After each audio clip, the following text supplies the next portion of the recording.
اعوذ باللہ من الشیطان اللعین الرجیم بسم اللہ الرحمن الرحیم الحمد للہ وکفا وسلام علی عبادہ الذین اصطفی. درود بھیجیے محمد علیہ.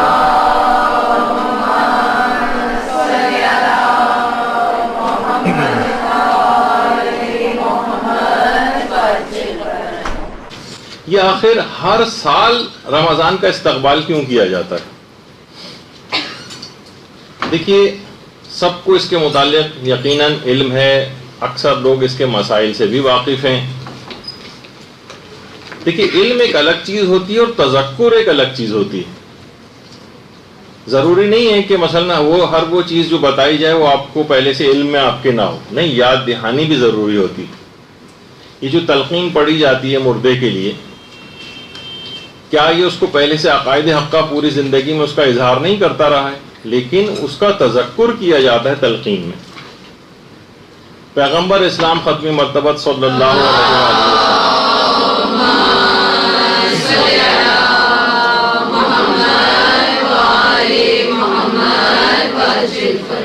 وسلم نے امیر المومنین علیہ السلام کی والدہ گرامی فاطمہ بنت اسد سلام اللہ علیہ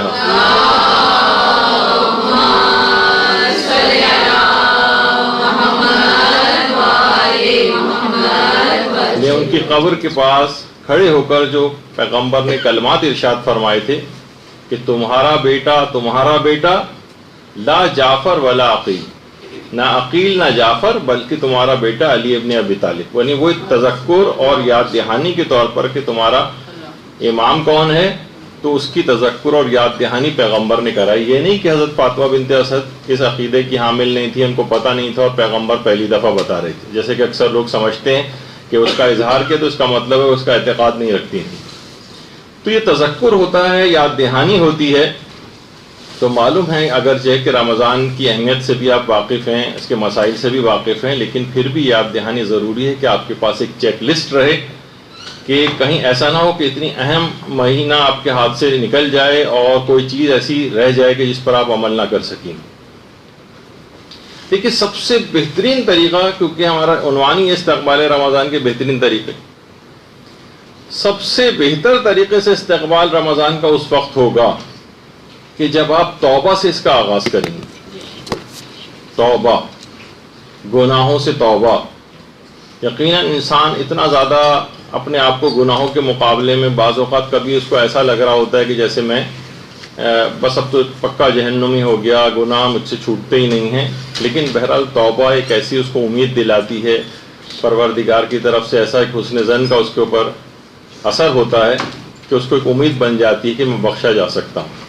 تو ہمیشہ سچی توبہ سے اس مہینے کا آغاز کرنا چاہیے، سچی توبہ سے. یعنی اگر آپ نے توبہ نہیں کی، پچھلے رمضان کی طرح سے اس دفعہ بھی رمضان آئے گا اور گزر جائے گا اور ہم توبہ اور استغفار کی طرف مائل نہیں ہوئے، پکا اور مصمم ارادہ نہیں کیا گناہوں کو چھوڑنے کا، تو یقین کیجئے کہ پھر رمضان کوئی خاطر خواہ آپ کو فائدہ نہیں پہنچائے گا اور ایسے ہی گزر جائے گا جیسے سابقہ سالوں میں گزرا. ہمارے ایک آیت اللہ گزرے ہیں، بڑے عرفا میں ان کا شمار ہوتا تھا، آیت اللہ شیخ محمد بہاری. یہ فرماتے تھے کہ دیکھیں، اگر کوئی شخص زہر کھا لیتا ہے تو اس کا معدہ صاف کیا جاتا ہے، اسٹمک واش کیا جاتا ہے، ورنہ ہلاکت کا خطرہ بڑھ جاتا ہے. گناہ بھی زہر کی مانند ہے اور توبہ اس کا اسٹمک واش ہے. یعنی اس میں جتنی تاخیر آپ کریں گی توبہ کرنے میں، ہلاکت کا امکان اتنا ہی بڑھتا چلا جائے گا. جب یہ توبہ کو واجب فوری کہا جاتا ہے، ادھر گناہ ہو اور ادھر توبہ ہونی چاہیے اگلے سیکنڈ میں. اسلام تو اس کا تقاضا کرتا ہے. اچھا، اب جتنی تاخیر ہوگی توبہ میں، جیسے زہر کھانے کے بعد علاج میں جتنی تاخیر ہو اتنا ہلاکت کا امکان بڑھتا ہے. اس میں ہلاکت اخروی ہے، اس میں فوری توبہ کرنی ہوتی. اور یہاں پر توبہ نہ کیا جائے تو روح کی موت کا امکان ہوتا ہے. ویسے موت نہیں ہے لیکن ایک روحانی طور پر انسان مردہ ہوتا چلا جاتا ہے. اچھا، کوئی بار بار گناہ کرے پھر توبہ کرے، گناہ کرے توبہ کرے، کھیل ٹائپ کا بنا لے. ایسے ہی جیسے کوئی زہر کھائے اور پھر اسٹمک واش کرانے جائے، پھر زہر کھائے پھر اسٹمک واش کرانے ہسپتال جائے، تو یقیناً کچھ نہ کچھ مقدار اس کی زہر کے اندر رہ جائے گی اور پراپر علاج کے باوجود بھی اس کی موت واقع ہو سکتی ہے. تو یہی گناہوں کے ساتھ بھی ہوتا ہے کہ اگر ہم نے توبہ کو اس طرح کا کھیل بنایا کہ ٹھیک ہے گناہ کر رہے ہیں توبہ بھی کر رہے ہیں، استغفار کی تسبیح پڑھ لی، پھر گناہ کیے، پھر توبہ کر لی، اس طرح سے ہلکے پھلکے انداز سے، تو وہ زہر اندر بڑھتا چلا جائے گا اور یہاں تک کہ پھر روحانی ہلاکت کی طرف چلا جائے گا۔ توبہ کو انسان کھیل نہ بنائے، ایسی ہی جیسے اتفاقاً کوئی چوتھی منزل سے کبھی نیچے چھلانگ لگائے اور نیچے کسی گاڑی واڑی یا گدے ودے کے اوپر گر کے اس کی جان بچ جائے تو سوچے کہ ہر دفعہ میں بچ جاؤں گا اور بار بار ایسی چھلانگیں لگاتا رہے۔ نہیں، ایسا نہیں کرنا چاہیے۔ اچھا، اب کوئی اسی طریقے سے علماء مثال دیتے ہیں کہ اگر بازار میں مثلا زہر کی دوا موجود ہے، ہمیں پتہ ہے کہ میڈیکل اسٹور میں زہر کی دوا موجود ہے، تو کتنا احمق ہوگا وہ شخص کہ وہ زہر کی دوا کیونکہ موجود ہے تو میں زہر پیتا رہوں، کیونکہ دیکھیے توفیق توبہ بھی اس سے سلب ہو جائے گی اگر وہ بار بار گناہ کرتا رہے گا۔ ہو سکتا ہے کہ اسے توفیق توبہ بھی نہ ملے، ہو سکتا ہے جب وہ مارکیٹ میں پتہ کرنے جائے تو وہ دوا دستیاب نہ ہو زہر کی، تو یہ سراسر حماقت ہے۔ تو سچی توبہ سے اس کا استقبال ہونا چاہیے رمضان کا، سچی توبہ سے، تب یہ رمضان آپ کو بھرپور فائدہ دے گا، اور یہ رمضان آپ کو عذاب آخرت سے نجات دلوائے گا، اور باقاعدہ عذاب آخرت سے نجات دلانے کا یہ اعلان کر کے جاتا ہے رمضان۔ لیکن آپ جتنی بھی سچی اور پکی توبہ کر لیں، ایک دشمن آپ کے گھر میں ایسا موجود ہے جو آپ کی اس توبہ کو کارگر ہونے نہیں دیتا، آپ کے ارادے کو مسمم ہونے نہیں دیتا۔ وہ ایک ٹی وی اسکرین کی صورت میں آپ کے پاس گھر کے اندر موجود ہے۔ یہ آپ کے تمام توبہ کے جتنے بھی آپ ارادے کرتی ہیں ان سب کو باطل کرتا ہے۔ اب مجھے نہیں پتا آپ لاکھ اس کے لیے دلائل دیں، لاکھ آپ کہیں کہ کیا کریں، اس سے تو پیچھا چھوٹ ہی نہیں سکتا ہے، نہیں چھوٹ سکتا ہے۔ جیسے کوئی کہے کہ بھئی میں کیا کروں، یہ تو سب پالوشن بھی بہت ہے، سب کچھ اسی کے اندر ہی مجھے رہنا ہے، ہلاک ہو جاؤں گا تو ہو جاؤں گا، کیا کر سکتا ہوں۔ تو ٹھیک ہے، اگر ہلاکت اخروی کے متعلق اتنا اطمینان کسی کو ہے کہ ہو جائے تو ہو جائے، روحانیت برباد ہو تو ہوتی رہے، تو ان تمام چیزوں کو آپ کو کنٹرول کرنے کی ضرورت ہے۔ ابھی رمضان بھی آ رہا ہے، اس کے اندر کتنے فسق و فجور والے پروگرامز دنوں رات گھر کے اندر اس طرح سے لگے رہیں گے، اور کون کون سے رمضان کے شوز اس کے اندر آئیں گے اور اس میں آپ گرفتار ہوں گے، تو یہ آپ کی توبہ کو بار بار توڑوائے گا۔ اب آپ خود اپنے طور پر اس سے نمٹیے کس طریقے سے کرنا ہے، اور آپ کو خطرے کی نشاندہی کر دی کہ توبہ کا یہ سب سے بڑا دشمن تو آپ کے گھر میں موجود ہے۔ اچھا، اب ایک چیز اور بھی کہتے ہیں لوگ کہ بھئی چھوٹے چھوٹے گناہ ہیں تو ہو ہی جاتے ہیں۔ دیکھیے ایسے ہی ہے جیسے آپ کہیں کہ ٹھیک ہے میں بڑے بڑے اژدہوں سے نہیں کٹوا رہا، آیت اللہ دستِ غیب شیرازی مثال دیتے تھے، تو آپ کو بڑے اژدہوں سے نہیں کٹوانا آپ کو پسند، تو کیا آپ کبھی پسند کرتے ہیں کہ میں چھوٹے سانپوں سے کٹوا لوں اپنے آپ کو؟ تو گناہ کبیرہ اگر آپ خدا نخواستہ، اور بلکہ بڑی اچھی بات ہے کہ اگر خدا کرے کہ گناہ کبیرہ سے انسان اپنے آپ کو بچا لے، تو گناہ صغیرہ کو انجام دینا اس اطمینان کے ساتھ کہ چھوٹے موٹے گناہ تو ہو جاتے ہیں، ایسے ہی جیسے کوئی کہے کہ چھوٹے موٹے سانپوں سے کٹوانے میں اور ڈسوانے میں تو کوئی ایسا مذائقے کی بات نہیں۔ آیت اللہ محمد تقی عاملی، یہ بڑے بڑے ہمارے علماء دیکھیے کیسی کیسی گفتگو کر کے گئے ہیں، باتیں کر کے گئے ہیں، وہ خود فرماتے ہیں کہ 5-6 وجوہات ایسی ہیں کہ جس سے ہر صغیرہ گناہ بھی کبیرہ گناہ میں بدل جاتا ہے۔ آپ اس طور پر مطمئن نہ رہیں کہ یہ تو چھوٹے موٹے گناہ صغیرہ گناہ ہو جاتے ہیں۔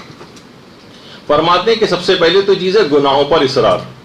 آپ ایک گناہ کو بار بار کیے چلی جا رہی ہیں، چھوٹے گناہ کا اگر اول تو چھوٹا اور بڑا گناہ خود ایک الگ بحث ہے کہ کوئی گناہ چھوٹا بھی کیونکہ پروردگار کی تمام نافرمانیاں بڑی، چھوٹی نافرمانی اور بڑی نافرمانی دیکھیں کس ذات کی خلاف ورزی ہو رہی ہے، کس کے احکام کی۔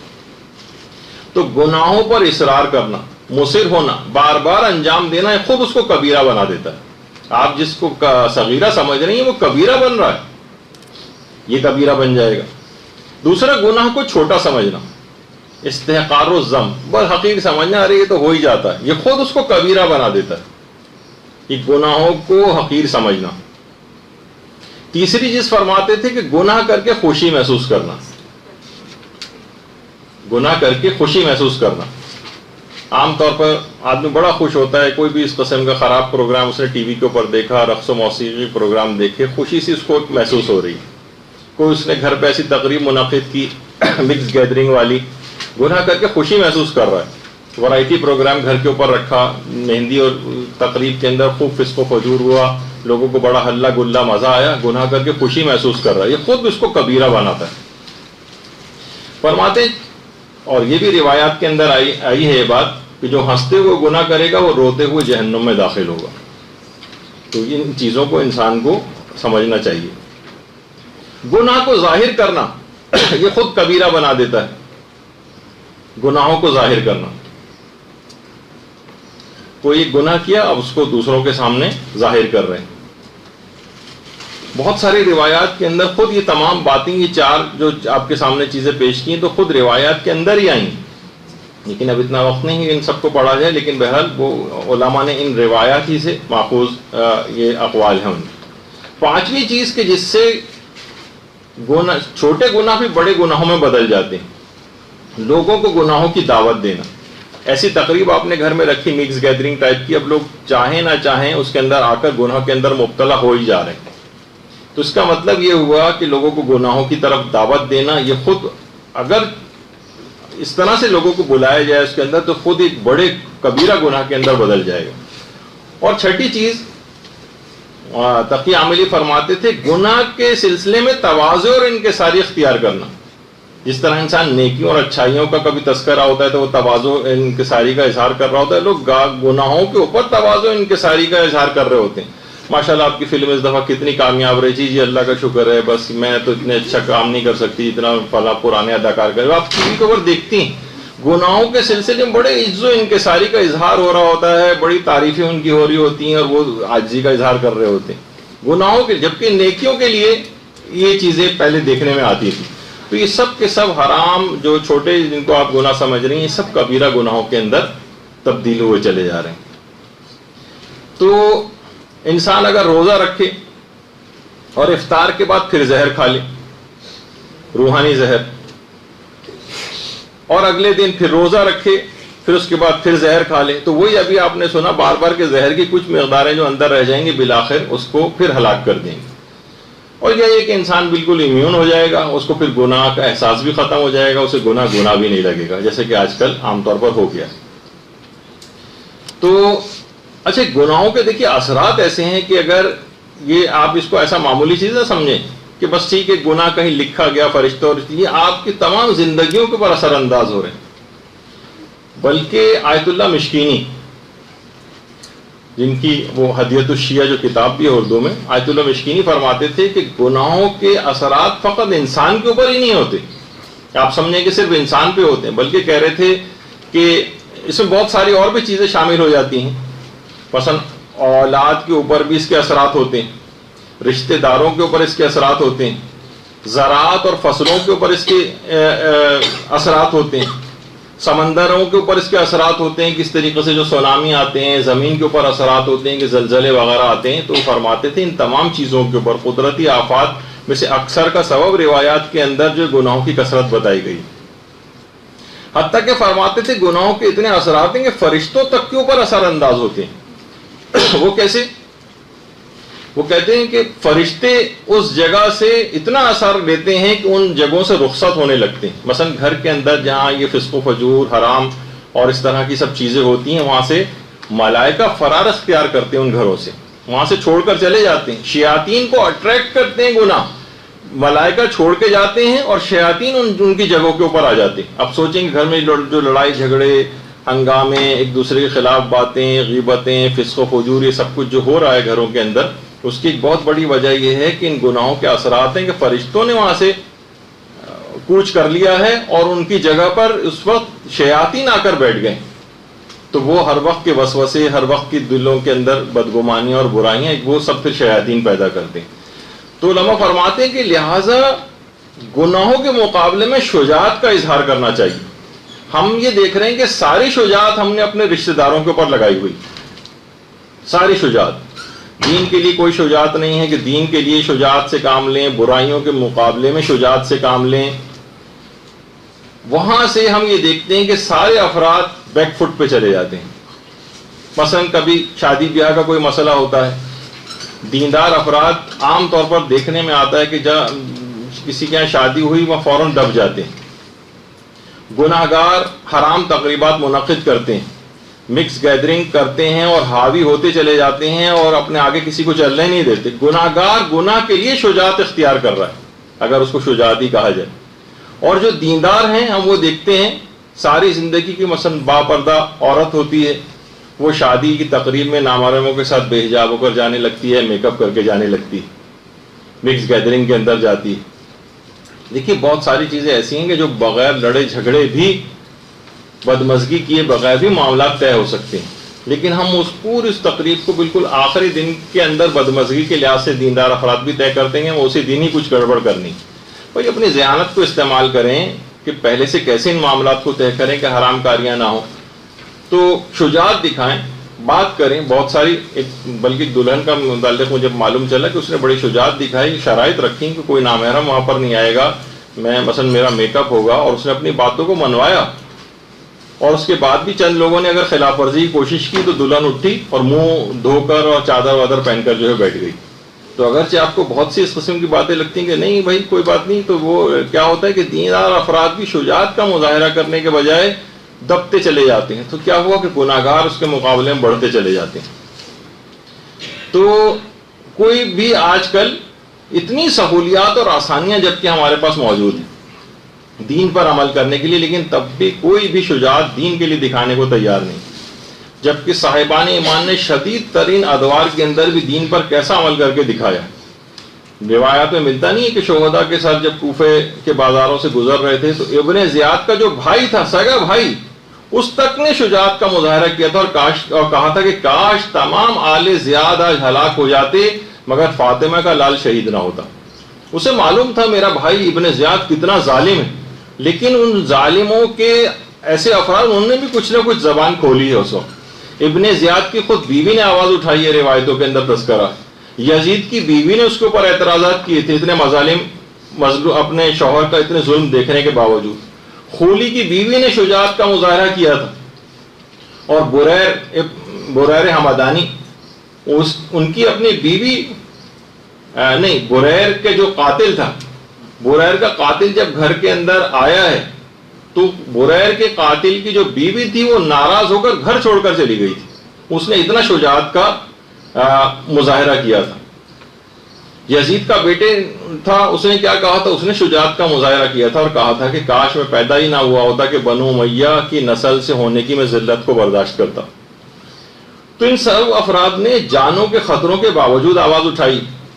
آج ہم یہ دیکھتے ہیں کہ ہم ذرا سی بھی معمولی اور چھوٹی اور آسانی سے چھوٹ جانے والے گناہوں کے سلسلے میں بھی ذرا سا بھی جرت کا مظاہرہ نہیں کرتے، ان کو چھوڑنے کے لیے ذرا سی اپنے اوپر سختی نہیں اٹھاتے. ابھی کتنے مسلسل سوالات ہم دیکھتے ہیں کہ علماء کے پاس بھی جاتے ہیں، مدرسے کا جو پیج ہے اس کے اوپر بھی بے تحاشا اس قسم کے سوالات آتے ہیں. والدین کیا آ رہے ہیں، لڑکے اور لڑکیوں کیا آ رہے ہیں کہ بھائی جناب گرمی بہت ہے، ہم سے روزہ نہیں رکھا جاتا، ہمیں مثلا آفس جانا ہے، کسی کو یونیورسٹی جانا ہے، کسی کو کالج جانا ہے. یعنی کہ کتنے ادوار کے اندر کیسے کیسے لوگوں نے مظالم اٹھا کر دین کے اوپر عمل کیا ہے، جانیں دی ہیں، گھر بار لٹائے ہیں، اور ہم اتنے معمولی سے صرف روزہ رکھنے کو کہا جا رہا ہے، ٹھنڈوں کے اندر بیٹھے ہوئے ہیں، پنکھوں کے اندر بیٹھے ہوئے ہیں، اے سیوں کے اندر بیٹھے ہوئے، تب بھی ان سے روزہ اور رکھنا اور دین کے اوپر عمل کرنا مشکل ہو رہا ہے.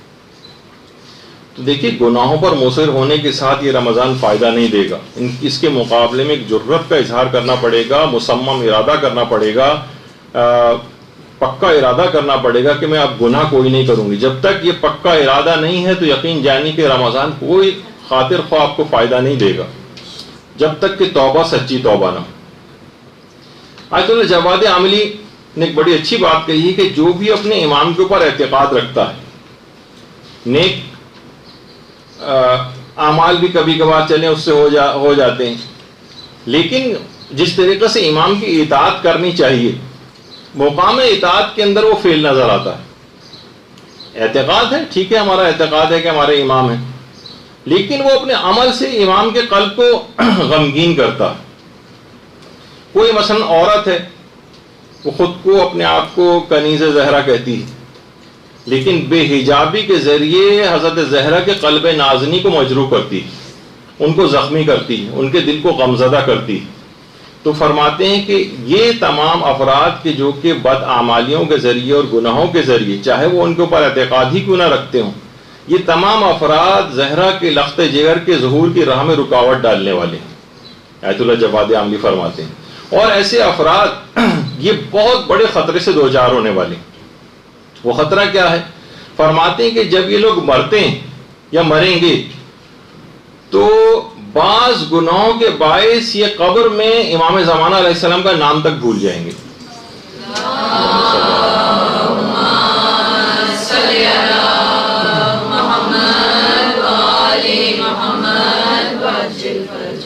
ان کی جدہ حضرت زہرا سلام اللہ علیہا کا نام بھول جائیں گے۔ اور بعض روایات میں یہ ہے کہ جب منکر و نکیر آ کر سوال کریں گے تو ایسے ہی بد عمل قسم کے افراد یہاں تک نوبت آئے گی کہ پیغمبر اسلام تک کا نام بھول جائیں گے۔ بہت بڑے خطرے سے انسان دوچار ہوتا ہے۔ اب اس رمضان سے بھی فائدہ نہیں اٹھایا اگر ہم نے گناہوں کے اندر ویسے ہی رہے اور مصمم ارادہ نہیں کیا کہ بس آج کے بعد مجھے کوئی گناہ نہیں کرنا ہے، اور کبھی کبھار ہو جائے تو توبہ کی توفیق مل جائے گی اور سہو اور نسیان کے اندر ہو جائے، لیکن پکا اور مصمم ارادہ کرنا ہے کہ نہیں کرنا ہے۔ ہلکا پھلکا سا ارادہ ہو کہ ٹھیک ہے جب کبھی موقع آئے گا تو اتنا تو ہو ہی جاتا ہے، تو اس کا مطلب یہ ہوا کہ گناہ کا پکا ارادہ نہیں کیا آپ نے چھوڑنے کا، اور یہ رمضان اتنا فائدہ مند ثابت نہیں ہوگا، ورنہ کتنا بڑا خطرہ ہے کہ ان شخصیات کے نام تک انسان بھول جائے، سوال منکر و نکیر ہو رہا اور ان شخصیات کے نام اس کو یاد نہ ہو، پتہ ہی نہ ہو، ہکا پکا رہ جائے، تو پھر قبر کے اندر کیا ہوگا۔ تو دیکھیے یہی مسئلہ ہے کہ اس نفس کو رمضان کے اندر مکمل طور پر قابو کرنا ہے۔ دیکھیے خود ابلیس جو ہے نا، یہ خود نفس امارہ کا شاگرد ہے۔ بھائی ابلیس کو بھی تو کسی نے بہکایا، کس نے بہکایا؟ اس کے اپنے نفس امارہ نے اس کو بہکایا، الگ سے اس کے لیے کوئی اور ابلیس وغیرہ کا سلسلہ نہیں تھا، یہی اس کا نفس تھا۔ یعنی نفس جو ہے یہ شیطان کا بھی استاد ہے، بس اسی کو آپ کو رام کرنا ہے۔ یہ رمضان کا مہینہ اسی نفس کو رام کرنے کے سلسلے میں۔ آیت اللہ حق شناس جن کا پچھلی مرتبہ بھی تذکرہ ہوا تھا، آپ فرماتے تھے کہ آپ صرف اور صرف ترک معصیت کا ارادہ کریں، پکا ارادہ کریں، بس خدا آپ کو خود حرام کام سے بچا لے گا، خدائی مدد آئے گی۔ آپ کا کام فقط پکا ارادہ کرنا ہے، اور پکا ارادہ آپ کو خود پتا ہے کہ پکا ارادہ کیا ہوتا ہے، کہ آپ کا یعنی آپ مصمم ہوتی ہیں کہ کوئی بھی کام دنیا میں جو آپ کر رہی ہیں ایک کمٹمنٹ ہوتا ہے، پکا ارادہ ہوتا ہے۔ کوئی لڑکی میڈیکل کالج میں پڑھ رہی ہوتی ہے، پکا ارادہ ہوتا ہے کہ میں اس کو جو ہے پورے کورس کو کمپلیٹ کروں گی، مثلا دنیاوی چیزوں کے لیے انسان پکے ارادے نہیں کرتا۔ اس طرح کا کوئی پکا اور مصمم ارادہ کرے کہ نہیں میں گناہ نہیں کروں گی، ترک اور آگے کی چیزوں کو فی الحال دماغ سے نکال دے، ورنہ ہوتا ہے نا کہ اندرونی طور پر ایک شکست کا سا احساس ہوتا ہے کہ پہلے بھی کتنی توبہ کی ہیں جو ٹوٹ چکی ہیں۔ نہیں، ایک دفعہ پکا ارادہ کیجیے۔ آیت اللہ حق شناس فرماتے تھے پکا ارادہ کرنے کے بعد اللہ خود آپ کو جس وقت حرام کا موقع آئے گا ایک غیبی طاقت آپ کو اس حرام سے روک لے گی۔ آپ اپنے اوپر بھروسہ نہ کریں، پروردگار عالم پر بھروسہ کریں، اس پر بھروسہ کر کر پکا ارادہ کر لیں، تو پھر آپ دیکھیے کہ کتنا اس سے فرق پڑے گا۔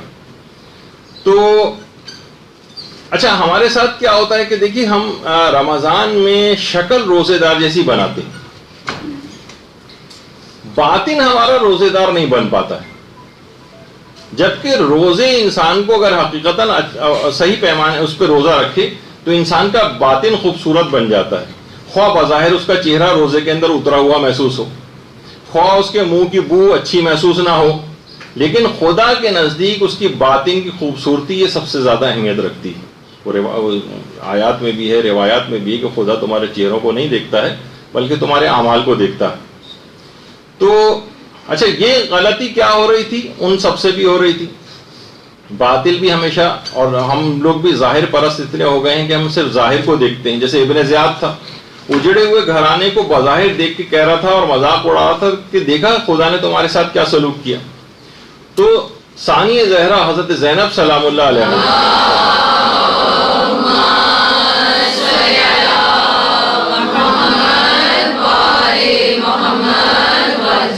اس وقت کیا کہا تھا؟ ما رائے تو الا جمیلا، ہم نے تو سوائے پروردگار سے حسن و خوبصورتی کے علاوہ کچھ دیکھا ہی نہیں۔ باطن کی طرف متوجہ کیا، بظاہر وہ لوٹا پٹا گھرانہ تھا، جس خاندان کے سارے مرد مارے جا چکے تھے، مظالم کی ایک انتہا ہو چکی تھی، اس وقت شہزادی یہ کہہ رہی ہیں کہ ہم نے پروردگار سے سوائے خوبصورتی کے کچھ نہیں دیکھا ہے۔ تو اس سے آپ اندازہ لگائیے کہ وہ باطن کی طرف متوجہ کر رہی تھی، ظاہر کی طرف نہیں۔ ظاہر تو صرف ابن زیاد دیکھ رہا تھا کہ ان کے ساتھ ان کے مظالم کے بعد اس خاندان کا ہم نے کیا کس نتیجے تک ان کو پہنچایا ہے۔ بظاہر مظلومیت کا کتنا بڑا اس کے سامنے اظہار ہو رہا تھا، لیکن کیا ہے انہوں نے باطن کی طرف جو ہے وہ متوجہ کرایا۔ بظاہر بھی لوگ ہمارے یہاں بھی دیکھیے دنیاوی ترقیوں سے کتنا زیادہ متاثر نظر آتے ہیں۔ باہر ملکوں کے اور مغربی ممالک کی کتنی تعریفیں ہو رہی ہوتی ہیں کہ دیکھیے کتنی ایجادات وہاں پر ہو گئی ہیں، مغربی ممالک کے کتنے زبردست سسٹم بنے ہوئے ہیں، کوئی وہاں سے آ جائے تو بس وہاں کے قصیدے ہی دن و رات پڑھتا رہتا ہے۔ تو دیکھیے یہ خوشحالی جو وہاں پر ہے، لیکن اگر کوئی شخص وہاں پر رہے یا ایسی جگہوں کے اوپر جا کر رہے کہ جہاں اس کا دین تباہ و برباد ہو رہا ہو، کہ جس کے متعلق حضرت امیر بھی فرماتے تھے کہ وَالْحَرِيبُ مَنْ حُرِبَ دِينُهُ، جس کا دین لوٹ لیا گیا ہو اس نے سب کچھ اپنے ہاتھ سے کھو دیا۔ تو کسی بھی جگہ بظاہر آپ کو لگ رہا ہے کہ کوئی شخص بہت خوشحال ہے، بظاہر بہت لگ رہا ہے کہ بہت اچھی جگہ کے اوپر رہتا ہے، لیکن مثلا اگر اس کا دین تباہ حال ہوا ہے، دین اس کے ہاتھ سے نکل گیا ہے، تو اس نے سب کچھ کھو دیا۔ ظاہری طور پر وہ جو آپ سنتی ہیں کہ حاجی کتنے زیادہ تھے کہ آ کر راوی نے کہا تھا کہ مولا کتنا زیادہ آواز آ رہی ہے لبیک اللہم لبیک کی، تو امام نے فوراً، یہ تو ظاہر نظر آ رہا تھا نا لوگوں کو، ابو بصیر کو باطن دکھایا اپنی دو انگلیوں کے درمیان، اور اس کے بعد کہا ما اقل الحجیج و اکثر الزجیج، حاجی کتنے کم ہیں اور شور مچانے والے کتنے زیادہ ہیں۔ اور جب دو انگلیوں کے بیچ میں دیکھا تھا تو کوئی کتا کھڑا ہوا تھا، کوئی سور کھڑا ہوا تھا۔ یہ باطنی نگاہ کے اندر باطن کو امام نے اس کی طرف متوجہ کیا کہ انسان اپنے ظاہر کو صرف اچھا نہ کرے بلکہ باطن کو اچھا بنائے۔ تو بظاہر ہم یہ کرتے ہیں، خواتین کرتی ہیں کہ صرف میک اپ کر لیا، شکل اپنی اچھی بنا لی، اپنے اچھے کپڑے جو ہے وہ انہوں نے اچھے کر لیے۔ اچھا دنیاوی طور پر رشتوں کے سلسلے میں بھی زیادہ تر مال و دولت وغیرہ کو دیکھا جاتا ہے، دنیاوی چند ڈگریوں کو اس کی دیکھا جاتا ہے، اچھی جاب کو مد نظر رکھا جاتا ہے، لیکن جو باطن ہے، دین ہے، اس کا ایمان ہے، اس کا تقوی ہے، اس کی شرافت ہے، اس کی دیانت ہے، ظاہر بین افراد ان چیزوں کی طرف نہیں جاتے رشتوں کے سلسلے میں بھی، اور صرف ظاہر کو دیکھ رہے ہوتے ہیں۔ دیکھیے میں وہی بات بیان کر رہا ہوں کہ فقط ایسا نہ ہو کہ روزہ رکھنے کی ظاہری شکل و صورت بنائی جائے، روزے سے انسان کو اپنا باطن خوبصورت کرنا ہوتا ہے۔ حضرت امیر بن نہج البلاغہ میں اسی وجہ سے فرماتے ہیں اللہم صلی اللہ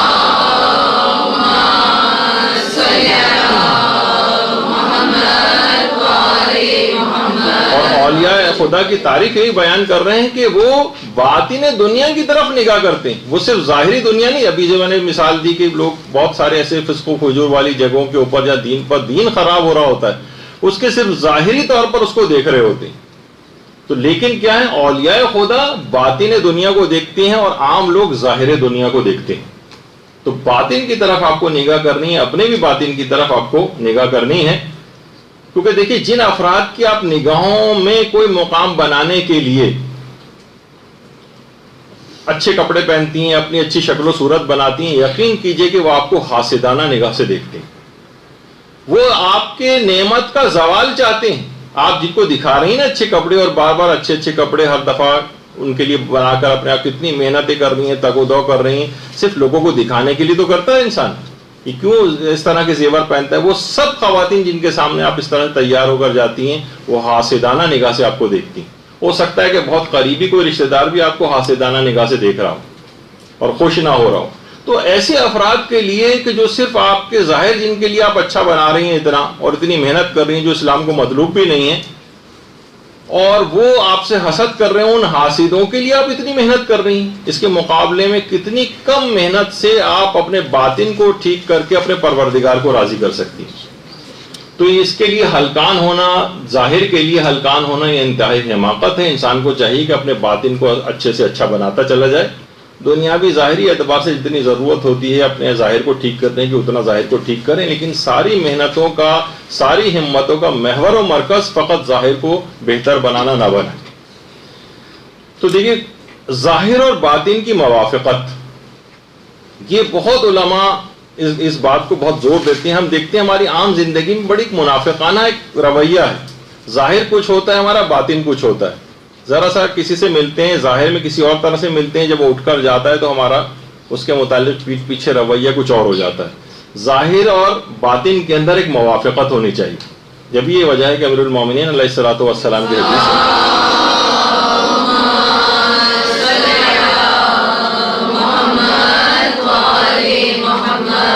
فرماتے ہیں انسان کے لیے کتنی بری بات ہے کہ اس کا باطن مریض ہو اور ظاہر خوبصورت ہو. یہ اسی کو تو دیکھیے، آپ دیکھتے ہیں وہ جو ٹپ آف دی آئس برگ جس کو کہا جاتا ہے، کہ اوپر ظاہر اگر آپ دیکھیں تو کتنا چھوٹا سا صرف ایک کونا سا اوپر نکلا ہوا ہوتا ہے، اور ایک اتنا بڑا پہاڑ اس کے جو ہے وہ نیچے ہوتا ہے. سانپ کا ظاہر دیکھیں، بظاہر کتنے کلرفل قسم کے سانپ ہوتے ہیں. بظاہر اگر اس کی خطرناکیت آپ کو ایک طرف کر دیں تو سانپوں کا رنگ، خصوصیات دیکھنے میں بڑا خوبصورت ہے سانپ. لیکن کیا ہے، اس کا باطن کیسا ہے؟ ایک زہریلا ہے. تو یہی تمام چیزیں کہ ظاہر اور باطن ایک ہونا چاہیے. اور یہی وجہ ہے کہ آیت اللہ علی آقا قاضی، جن کا اکثر و بیشتر تذکرہ آتا ہے، ظاہر اخلاقیات کی لحاظ سے گفتگو ہو رہی ہوتی ہے تو زیادہ تر ہم اخلاقیات کے ماہر علماء کو کوٹ کرتے ہیں. فقہی مسائل کی گفتگو ہوتی ہے تو زیادہ تر مجتہدین کی فتاوے اور ان کی باتیں آتی ہیں. تو فرماتے تھے کہ اس حد تک تاکید کرتے تھے ظاہر اور باطن کی موافقت کی، کہ کہتے تھے کوئی درجہ انسان حاصل ہی نہیں کر سکتا جب تک کہ اس کا ظاہر اور باطن ایک جیسا نہ ہو جائے. یہ اپنے آپ کو واقعی اس رمضان کے اندر یہ کوالٹی پیدا کرنے کی کوشش کرنی چاہیے ہم سب کو، کہ ظاہر اور باطن ایک ہی ہو جائے. ایسا نہ ہو کہ پیچھے کچھ ہو رہے ہیں ہم کسی کے، سامنے کچھ اور ہو رہے ہیں. ظاہر کے اندر زیادہ تقویٰ پرہیزگاری کا مظاہرہ کر رہے ہیں، باطن میں جبکہ ایسے نہیں ہیں. باطن میں اتنی خباثت ہمارے بھری ہوئی ہے، بظاہر بڑے انکساری کے ساتھ مل رہے ہیں لیکن مثلا دل میں اس کے خلاف بغض رکھا ہوا ہے.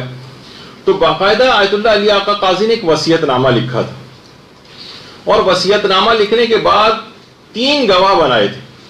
اس وصیت نامے کے گواہ بھی بنائے تھے، ایک آقا ہاشم حداد، اور ایک آیت اللہ عباس حاتف کوچانی، اور ایک آیت اللہ سید جمال الدین گلپائگانی. یہ 3 افراد تھے. انہوں نے اپنا ایک وصیت نامہ لکھا تھا اور ان 3 افراد کو اس کا گواہ بنایا تھا. اور اس میں یہ بات کہی تھی علی آقا قاضی نے کہ ظاہر اور باطن کی موافقت، اس کی بہت زیادہ تاکید کی تھی کہ انسان کا ظاہر اور باطن ایک ہو جائے. اپنے آپ کو ایم بنائے، ایک ٹارگٹ بنائے، ایک ہدف مقرر کرے کہ میں کسی بھی طریقے سے ظاہر اور باطن میرا ایک ہو. وہ یہ کہ ایسا نہ ہو کہ تقوی کا ظاہری مظاہرہ زیادہ ہو اور اندر سے اس سے خالی ہو. کسی سے ظاہری انکساری سے مل رہے ہو لیکن اندر اس سے بغض پائے جاتا ہو. دونوں کو ایک کر لیجیے. آپ سامنے بھی اس کی برائی نہیں کر رہے اور دل میں کینہ بھی نہیں رکھا ہوا اس کے لیے. تو یہ ہوگا کہ ظاہر اور باطن میں آپ کی موافقت ہو رہی. تو اور یہ بھی کہتے تھے کہ ہر نیک اور بد سے نیکی کرو، سوائے اس کے کہ کسی خاص شخص سے اللہ نے نیکی کرنے سے روکا ہو. یعنی وہ کہتے تھے ہر نیک سے تو انسان نیکی کرتا ہے، یہ بد افراد سے بھی، ان کے ساتھ بھی نیکی ہے کہ ان کو برائی سے روکو اور ان کے حال کے اوپر نہ چھوڑو. لیکن ابھی ہم دیکھتے ہیں یہی علماء کرام، ابھی آپ دیکھیں گی کہ ابھی شروع ہونے والا ہے کہ ابھی رمضان کے چاند کے سلسلے کے اندر یہ مسئلہ شروع ہوگا، پھر عید کے چاند کے مسئلے میں یہ مسئلہ شروع ہوگا، اور وہ ہوگا انہی علماء کی توہین. ہر گھر کے اندر ایسے افراد دیکھیے گا کیسے کیسے مولوی، ملا، فلاں، ان تمام مجتہدین اور مراجع کو کس انداز سے لوگ اس میں کہیں گے. ویسے بظاہر ان کی تعظیم کرتے ہوئے نظر آتے ہیں علماء کی، لیکن اس کے بعد جب موقع آتا ہے تو انسان ان کا ظاہر اور باطن اس کی موافقت نہیں کرتا اور اندرونی خباثت نکل کے باہر آ جاتی ہے اور ان علماء اور مراجع کو انسان برا بھلا کہنے لگتا.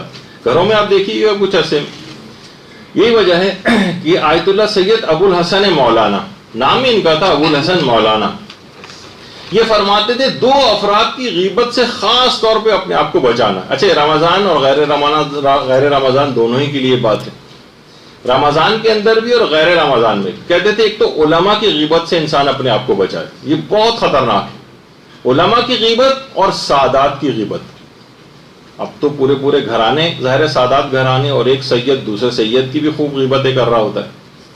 وہ کہتے تھے کہ علماء اور سادات، خاص طور پر علماء کے لیے کہتے تھے، جس کے متعلق اکثر لوگ یہ بھی کہتے ہیں کہ یہ حدیث کا جملہ ہے، کچھ کہتے ہیں کہ نہیں ویسے جملہ ہے کہ لحوم العلماء مسمومۃ، یعنی حقیقتاً یہ جو آپ گوشت کھا رہے ہیں نا، یہ زہر آلود گوشت ہے. ایک تو عام گوشت ہے، انسان مردہ بھائی کا بھی کھائے تو ہو سکتا ہے کہ اس لحاظ سے نہ ہو، لیکن اس کے اندر زہر بھی ملا ہوا ہو تو کتنی ہلاکت کا یقینی خطرہ بڑھ جائے گا. تو اس لحاظ سے وہ کہتے تھے کہ علماء کی غیبت سے انسان کو اپنے آپ کو بچانا چاہیے. اور پیغمبر ختم مرتبہ صلی اللہ علیہ وسلم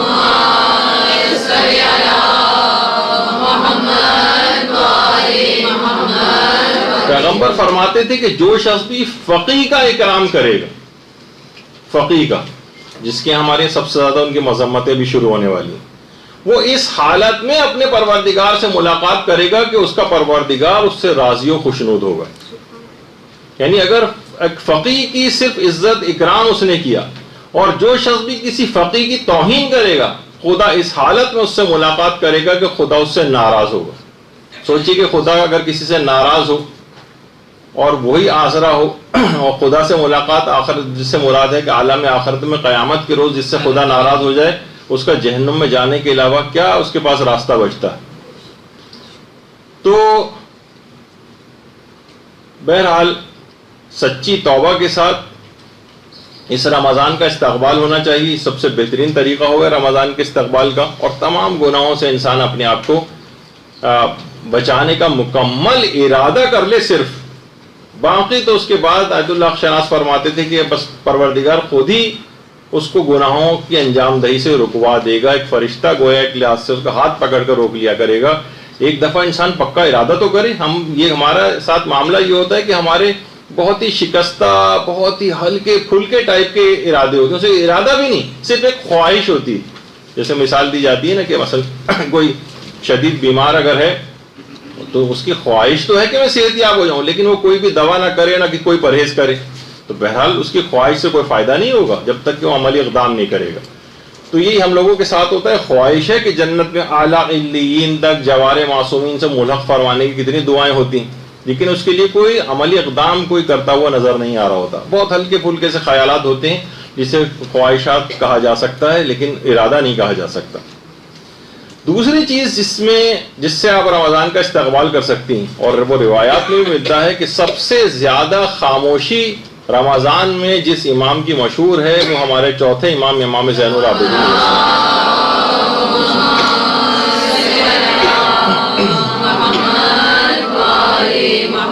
کہ سوائے دعاؤں کے، اذکار کے، تلاوت قرآن کے اور امر بالمعروف اور نہی عن المنکر کے امام کی زبان پر کوئی اور بات دنیاوی آتی نہیں تھی. اتنا اپنے آپ کو اس کے اندر مصروف رکھتے تھے. تو اس رمضان کے استقبال کا ایک پورا مصمم بہترین، اگر آپ کو اس کا استقبال کرنا ہے تو مصمم ارادہ کیجئے کہ فضول گوئی سے اپنے آپ کو بچائیں گے.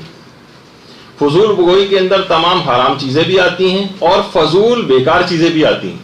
ٹھیک ہے، اس کے اندر کوئی غیبت نہیں کی، کوئی تہمت نہیں لگائی، جھوٹ نہیں بولا آپ نے، لیکن زبان کو فضول قسم کی باتوں کے اندر آپ دیکھیں. خواتین کبھی آپ ریکارڈ کر کے دیکھ لیجیے جو عمومی گفتگو ہوتی ہے. یہ بھی بہت اچھی چیز ہے کہ آپ کو خود اندازہ ہوگا کہ ہم نے کتنا 1 گھنٹہ گفتگو ہم لوگوں نے بیٹھ کے کی، کتنا فضول وقت ضائع کیا ہے.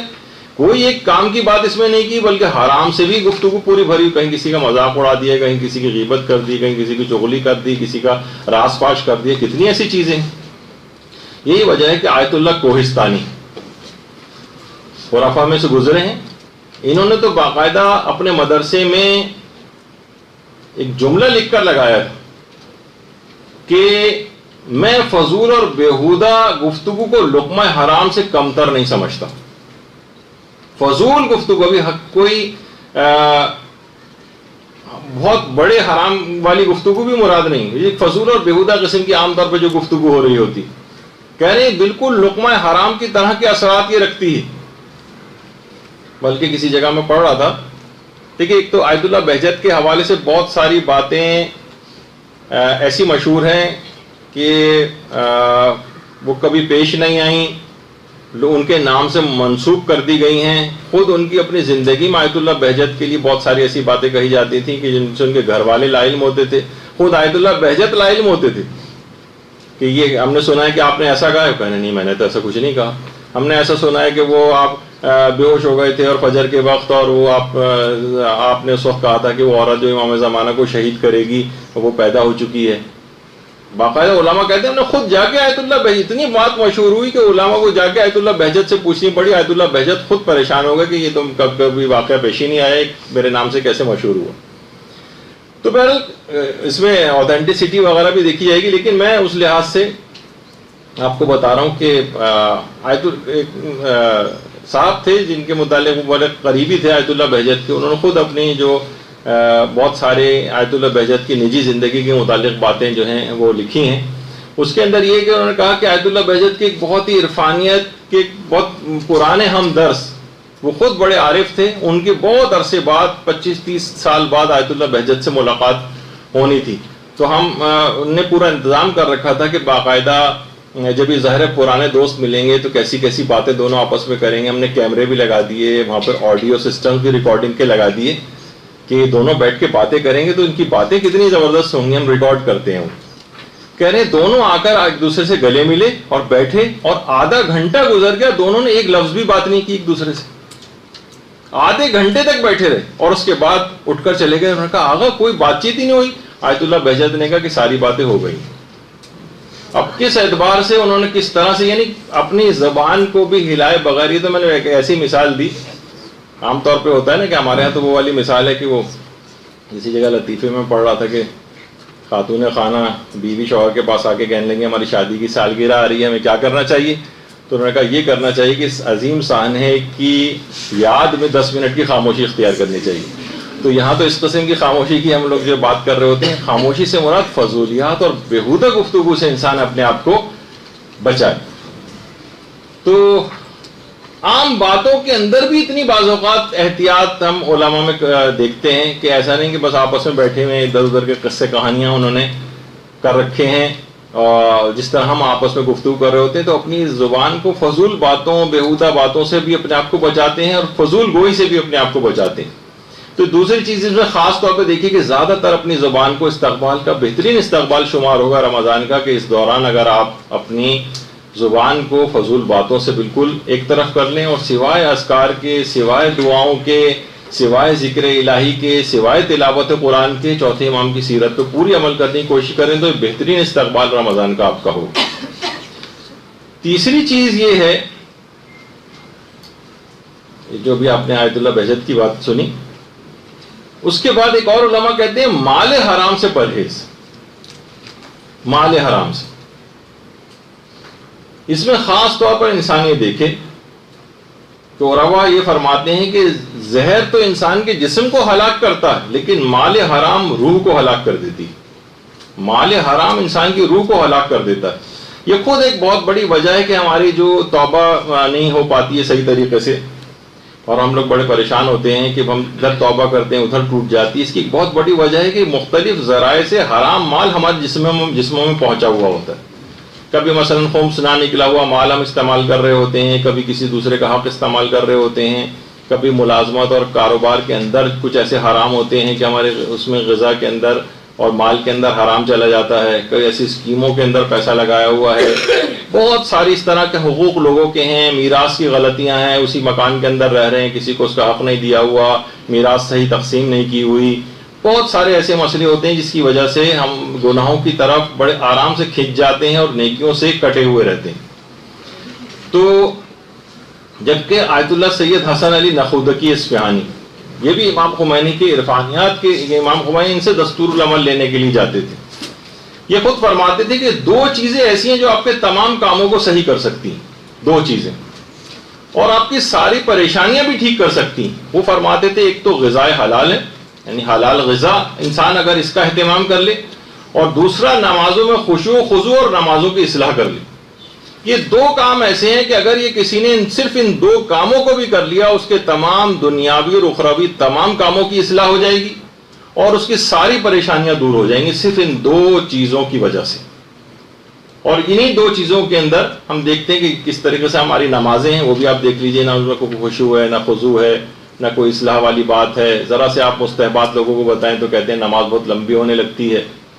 اور آپ دیکھیں کس طریقے سے لوگ منٹوں اور سیکنڈز کے اندر نمازوں کو ختم کر کے، کیونکہ اس کی اہمیت ہی سے واقف نہیں، تو نہ نمازوں کی اپنی اصلاح کی ہے، نہ اس میں کوئی خشوع و خضوع اور توجہ سے کام لیا ہے، اور نہ ہی اپنے آپ کو مال حرام سے بچایا. یہ ہماری بہت ساری وجوہات ہیں مشکلات اور پریشانیوں. وہ فرماتے یہ دو چیزیں اگر ٹھیک کر لیں آپ سارے کام ٹھیک ہو جائیں گے, ساری پریشانیاں دور ہو جائیں گی. غذائے حلال, اس کا اتنا وقت نہیں ہے, ہر دفعہ اس کا ایک سرسری سے ذکر آتا ہے, لیکن عمومی زندگی میں اس حرام اموال کی انسان کو خود دیکھنا چاہیے کہ میں کہاں اس کے اندر مبتلا ہو رہا ہوں. پھر استقبال رمضان کے سلسلے میں علماء فرماتے ہیں اگر آپ نے بہترین استقبال کرنا ہے وہ یہ ہے کہ لوگوں کے حقوق کی واپسی کیجیے. آپ لوگوں کے حق واپس کریں. انسان کتنی چیزیں اپنے پاس ایسی, آپ نے اپنی الماریاں کھنگالیں, اپنے پاس دیکھیں کس کی کون سی چیز آپ نے لی ہوئی ہے اس کو واپس کریں, کسی کی اموال آپ کے ذمے ان کو واپس کریں, قرضے لیے ہوئے ان کو واپس کریں, کسی کی اجازت کے بغیر چیز آپ کے پاس ہے ٹٹولیں گی آپ تو بہت ساری چیزیں اس طرح کی ملیں گی. یہی وجہ ہے کہ آقا نجابت یہ خود آیت اللہ علی آقا قاضی کے شاگردوں میں سے تھے. آیت اللہ نجابت ہیں تصویر کے اندر, ان کے سارے یہ سب ایک جگہ کے اوپر جمع کیا گیا ہے ان کو تصویروں کے ذریعے, ورنہ ایک ساتھ بیٹھے ہوئے نہیں. آیت اللہ حاطف عباس کوچانی, محمد حسین طباطبائی ہیں, ہاشم حداد ہیں, آیت اللہ حق شناس ہیں, آیت اللہ سید عبد الکریم کشمیری ہیں, سارے جتنے بھی افراد بیٹھے ہوئے ہیں سب ان کے شاگرد. انہیں کے اندر ایک آیت اللہ نجابت بھی تھی. یہ خود فرماتے ہیں کہ آیت اللہ علی آقا قاضی جو بھی جاتا ہے نجف اشرف عراق زیارات کے لیے وادی السلام جاتا ہے, عام طور پر لوگ ان کا بالکل مقبرہ داخل ہوتے ہی لیفٹ سائڈ کے اوپر پڑتا ہے, تو لوگ لیکن عام طور پر ان کے متعلق زیادہ جانتے بھی نہیں ہیں. تو آیت اللہ علی آقا قاضی ان کی بھی قبر کی زیارت کے لیے ضرور جانا چاہیے. اب تو آپ لوگوں نے کتنا تذکرہ درس کے اندر سنا ہے ان کی کتنی بڑی عظمت ہے, اور ایک عظمت خاص طور پر جو ہمارا شب قدر کا درس ہوگا اس کے اندر تو ایک بہت ہی زبردست ان کی عظمت کی, اس مقام کو انہوں نے حاصل کیسے کیا تھا وہ آپ کی خدمت میں پیش کریں گے کہ اس مقام, اتنے بڑے مقام کو کیسے حاصل کیا. تو آیت اللہ علی آقا قاضی کے پاس یہ آقا نجابت فرماتے ہیں کہ ایک دفعہ آیت اللہ علی آقا قاضی کے پاس خود ایک عالم دین آئے اور آ کر کہا کہ ایک شاگرد کا ایک حق مجھ پر رہ گیا ہے. اب وہ شاگرد بھی پتہ نہیں کہاں چلا گیا ہے, اب میں کیا کروں. آیت اللہ علی آقا قاضی نے کہا کہ کسی بھی صورت اس کو ڈھونڈو, اس کا حق اس کو واپس کرو. اچھا اب دیکھیے حقوق کی واپسی تو یہ رمضان ہو یا غیر رمضان, یہ نہیں کہ آپ کہیں گے تو صرف رمضان کے استقبال کے لیے چیز بتائی جا رہی, نہیں, عمومی زندگی میں بھی. انہوں نے کہا جب تک کہ تم اس کا ڈھونڈ کر اس کا حق ادا نہیں کر دو گے معرفت کا کوئی باب تم پر نہیں کھلے گا. یہ تمام اموال آیت اللہ علی آقا قاضی فرماتے تھے کہ لوگوں کے جتنے بھی اموال ہیں یہ اصلاً ذات احدیت کے اموال ہیں, یہ پروردگار عالم کے اموال ہیں جو اس نے لوگوں کے تصرف میں دیے اور اپنی رضایت کو لوگوں کے راضی ہونے میں قرار دے دیا ہے, یعنی لوگوں سے جا کر اجازت لوگ ان کے اموال کو استعمال کرنے کی. جب تک تم انہیں ان کے اموال واپس نہیں کر دو گے, ان کا حق واپس نہیں کر دو گے یا ان کو راضی نہیں کر لو گے, تمہاری گردن پھنسی رہے گی. آیت اللہ علی آقا قاضی نے اس عالم سے بھی کہا کہ باب معرفت, کوئی ایک باب معرفت بھی تم پر نہیں کھولے گا جب تک کہ تم لوگوں کے حقوق واپس نہیں کر دو گے, تمہاری گردن ایسی پھنسی رہے گی. تو آپ خود سوچیے کہ رمضان ہو, لوگوں کا جو حقوق ہیں وہ ہماری گردن کے اوپر ہوں, تو کون سی معرفت ہم کو ملے گی, کیا ہم رمضان سے حاصل کر سکیں گے. تو استقبال رمضان کا ایک طریقہ یہ کہ جائیے, تلاش کیجیے, ڈھونڈیے, لوگوں کے اموال کی واپسی میں خمس کی ادائیگی بھی شامل ہے. اب تو عام لوگوں کو چھوڑیے, یا تو حق زہرہ مثلا ہم ضبط کر کے بیٹھے ہوئے بالفرض اور ان کے قرضے لوگ لے کر واپس نہیں کر رہے ہیں, دوسروں سے کوئی چیز لی اور واپس نہیں کر رہے ہیں کہ وہ بھول گیا, اچھی بات ہے. تو لوگوں کے حقوق کی واپسی یہ بہت ہی زیادہ ضروری ہے. یہ ہر صورت میں استقبال رمضان کے اعتبار سے بھی اور عام زندگی کے اعتبار سے بھی یہ ضرور ہونی چاہیے.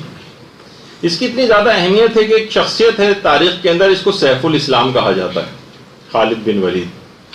ان کا واقعہ مستدرک بحر الانوار میں بھی ہے, خود بہار میں بھی ہے, اہل سنت کی بھی کتابوں کے اندر بہت زیادہ یہ واقعہ موجود ہے کہ پیغمبر اسلام نے ایک دفعہ ایک قبیلے میں دعوت اسلام کے لیے سیف الاسلام کا جو لقب ان کو دیا گیا ہے ان کو بھیجا, خالد بن ولید کو. اچھا جب یہ وہاں گئے تو وہاں پر ان کو ایک ایسا شخص نظر آیا جس نے ان کے چچا کو قتل کیا تھا. اچھا پورے عربوں میں تھا, یعنی پورے قبیلے کے ایک شخص کی دشمنی سے پورے قبیلے کی دشمنی سمجھی جاتی تھی. یہ اس قبیلے میں گئے اور حکم دیا کہ سب مردوں کو باندھ دیا جائے اور باندھنے کے بعد ان کو پھانسی دے دی جائے، سارے قبیلے کے مردوں کو، اور اس کے پھانسی دینے کے بعد ان کا سارا سامان لوٹ لیا قبیلے کا۔ پیغمبر اسلام کو یہ اطلاع ملی کہ خالد نے ایسا کیا ہے۔ پیغمبر نے اپنے ہاتھوں کو بلند کیا اور کہا اللہم انی ابرأ الیک مما یصنع خالد، کہ پروردگار میں خالد کے اس عمل سے اظہار برات کرتا ہوں۔ یعنی پیغمبر نے تو نہیں بھیجا تھا کہ جا کے سب کو قتل کرو اور سب کے اموال لوٹ لو، یہ تو بد اخلاقی کی جنگ تھی۔ اس کے بعد حضرت امیر المومنین علیہ السلام کو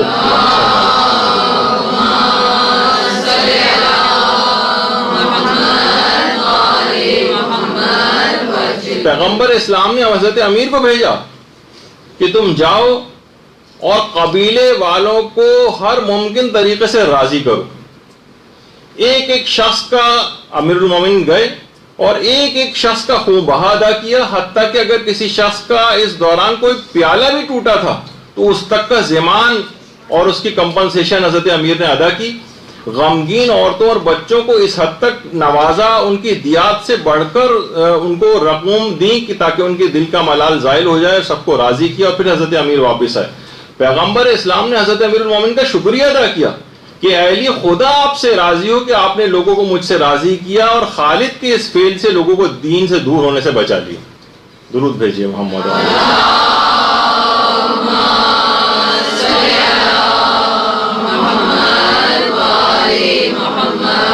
ایک ایک پیالے کا ضمان ادا کیا، ایک ایک کو اس کی حیثیت سے بڑھ کر، ان سب کو جب تک مکمل طور پر راضی نہ کر لیا، سب کے اس کے حقوق واپس نہیں کر دیے، امیر المومنین واپس نہیں آئے۔ تھا بھی جبکہ کسی اور کا فعل تھا، لیکن کیونکہ پیغمبر کی طرف سے فرستادہ ہو کر گئے تھے، نمائندے بن کر گئے تھے، تو بہرحال اس حد تک پیغمبر نے اس کے باوجود بھی سب لوگوں کو راضی کیا حضرت امیر کے ذریعے۔ تو کیسے ممکن ہے کہ لوگوں کے حقوق آپ کے ذمہ موجود ہوں؟ تو وہی ان کا جملہ علی آقا قاضی کا کہ ابواب معرفت کھل نہیں پائیں گے۔ اور یہی وجہ ہے کہ آیت اللہ کوہستانی یہ جملہ بھی کہتے تھے، اور بڑی یہ اہم بات تھی۔ وہ فرماتے تھے کہ اگر شب عید فطر آ جائے، ایک مہینے بعد آ جائے گی، اور کسی کا کوئی حق، کوئی ظلم آپ کی گردن پہ باقی نہ ہو، یعنی آپ نے سب لوگوں کے حقوق اتار دیے، تو آپ سمجھ جائیں کہ آپ لازمی طور پر بخشے گئے۔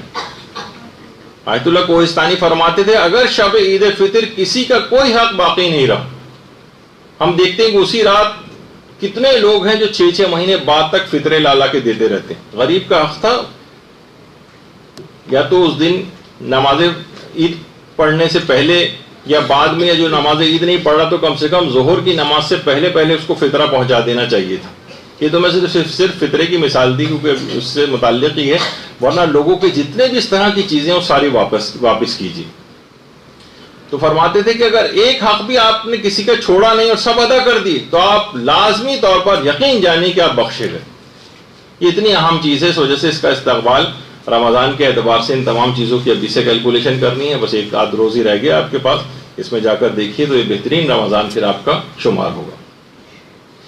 اچھا، اب دیکھیے ایک اور چیز کہ فقہ، یہ سب اخلاقیات کی چیزیں اور فقہی مسائل بھی اس کے اندر انوالو ہوتے ہیں، یہ سیکھنا سب اشخاص کی ذمہ داری، اور طالبات ہونے کے لحاظ سے آپ لوگوں کی اور زیادہ ذمہ داری۔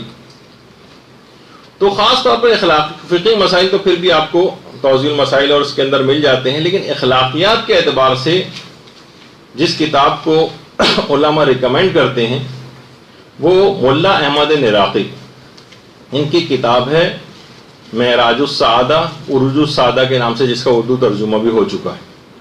اگرچہ تھوڑا سا اس کے اردو ترجمے میں اردو ذرا ڈیفیکلٹ ہے، مشکل ہے، لیکن بہرحال اتنی اعلیٰ کتاب ہے کہ واقعی آپ پڑھ کر کسی اور فضا میں اپنے آپ کو محسوس کرتے ہیں۔ لیکن کتاب مل جاتی ہے، تھوڑی سی کوشش کر کے پڑھی جا سکتی ہے، ملا احمد نراقی کی عروج السعادہ کے نام سے۔ دیکھیے طالب علموں کو کہتے تھے خاص طور پر اس کتاب کو اخلاقیات کے لحاظ سے ضرور پڑھنا چاہیے۔ خود فرماتے تھے یہ جو ہمارے سر پہ امامہ ہے، علماء کہتے ہیں اگرچہ دیکھا جائے تو کپڑے سے زیادہ نہیں اس کی حیثیت، اور کوئی خاص وزن بھی نہیں ہوتا، مگر ذمہ داری کے اعتبار سے یہ تھوڑا سا امامے کا کپڑا کوہ احد سے زیادہ سنگین اور بھاری ہے ہمارے لیے۔ تو دیکھیے اس میں فقط یہ نہیں ہوتا کہ آپ صرف علم اپنا بڑھاتے چلیے، مدرسے آ رہے ہیں، کچھ نہ کچھ باتیں کان میں پڑھ رہی ہیں، علم بڑھ رہا ہے، نہیں، اور علم کے ساتھ عمل بہت ضروری. ورنہ فرماتے ہیں کہ دیکھیے اگر عمل ہاتھ ہٹا دیں تو شیطان سے بڑھ کر کون عالم ہوگا، لیکن کیا ہے کہ اپنے علم کے اوپر عمل نہیں کرتا. نافرمانی ہے خدا کے ساتھ اگر کتنا بھی علم حاصل ہو جائے وہ فائدہ مند نہیں.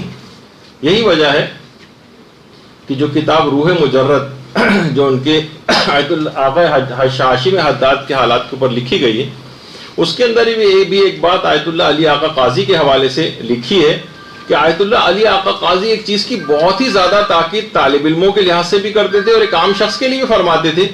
کہتے تھے کہ ایک روایت ہے جس کا نام ہے روایت عنوان بصری. ایک روایت ہے، اس کو آپ جا کر نکالیے، دیکھیے، پڑھیے. فرماتے تھے کہ عنوان بصری کی روایت جو کہ امام سے مروی ہے، کہتے تھے کہ اسے ہر شخص کو اپنی جیب میں اور پرس میں رکھنا چاہیے اور ہفتے میں 1 یا 2 مرتبہ نکال کر اسے پڑھنا چاہیے. کہتے تھے کہ اتنی اہم ہے کہ اس کو کسی کتاب کے اندر نہ رکھیں، بلکہ اس کو 1.5 صفحے کی حدیث ہے، اس کو جو ہے اپنے پاس جیب کے اندر رکھنا چاہیے کہ نکال کے ایک ہفتے میں 1 یا 2 مرتبہ اس کو نکال کر ضرور پڑھیں. عنوان بصری کی پورے ایک روایت ہے کہ وہ امام مالک کے پاس بھی جاتے تھے اور امام کے پاس بھی آتے تھے، تو امام بہرحال اس لحاظ سے ان سے خوش نہیں تھے اور ناراض تھے، اور ملنے کے وقت دینے کے باوجود بھی امام نے وقت نہیں دیا، یہاں تک کہ بہت کوشش کے بعد عنوان بصری نے جو ہے وہ وقت لیا اور اس کے بعد امام ان کے پاس اپنے گھر سے باہر نکلے، بلکہ اپنے گھر میں اندر ہی بلایا اور اس کے بعد امام نے ان کو یہ ایک دستور العمل دیا، ایک لحاظ سے عنوان بصری کو ایک دستور العمل دیا.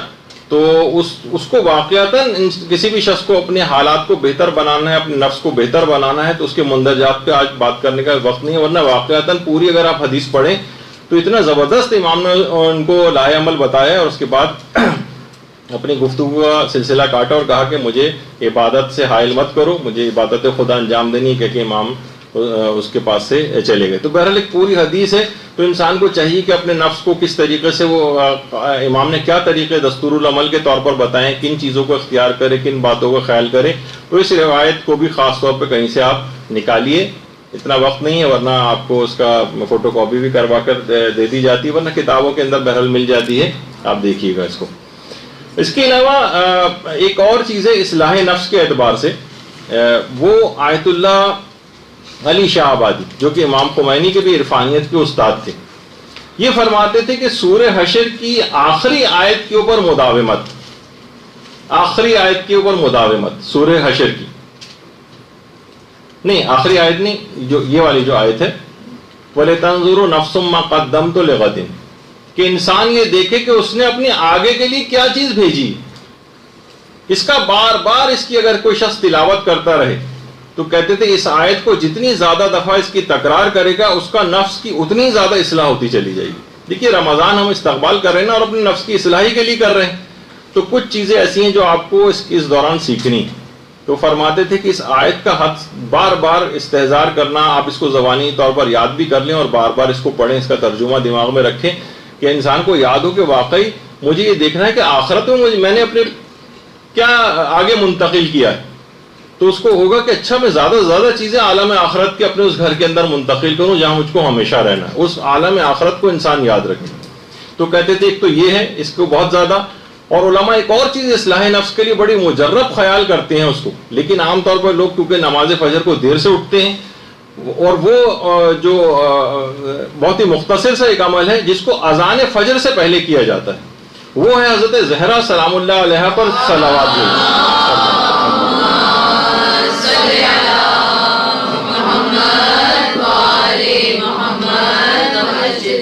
تو فرماتے تھے کہ بہت ہی زیادہ مجرب ہے اصلاح نفس کے لیے کہ اذان فجر سے پہلے حضرت زہرا پہ جو صلوات بھیجے گا اس کا نفس انتہائی پاکیزہ ہو جائے گا. شخصیت بھی ایسی.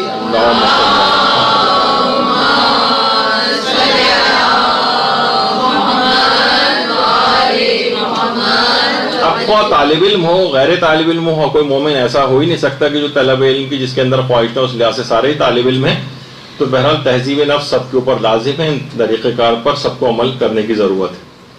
آیت اللہ حق شناس ایک بات بڑی اچھی فرماتے تھے، فرماتے تھے کہ مسئلہ یہ ہے کہ ہم نے موعظہ سننا ہی چھوڑ دیا ہے، واعظ و نصیحت سننی چھوڑ دی۔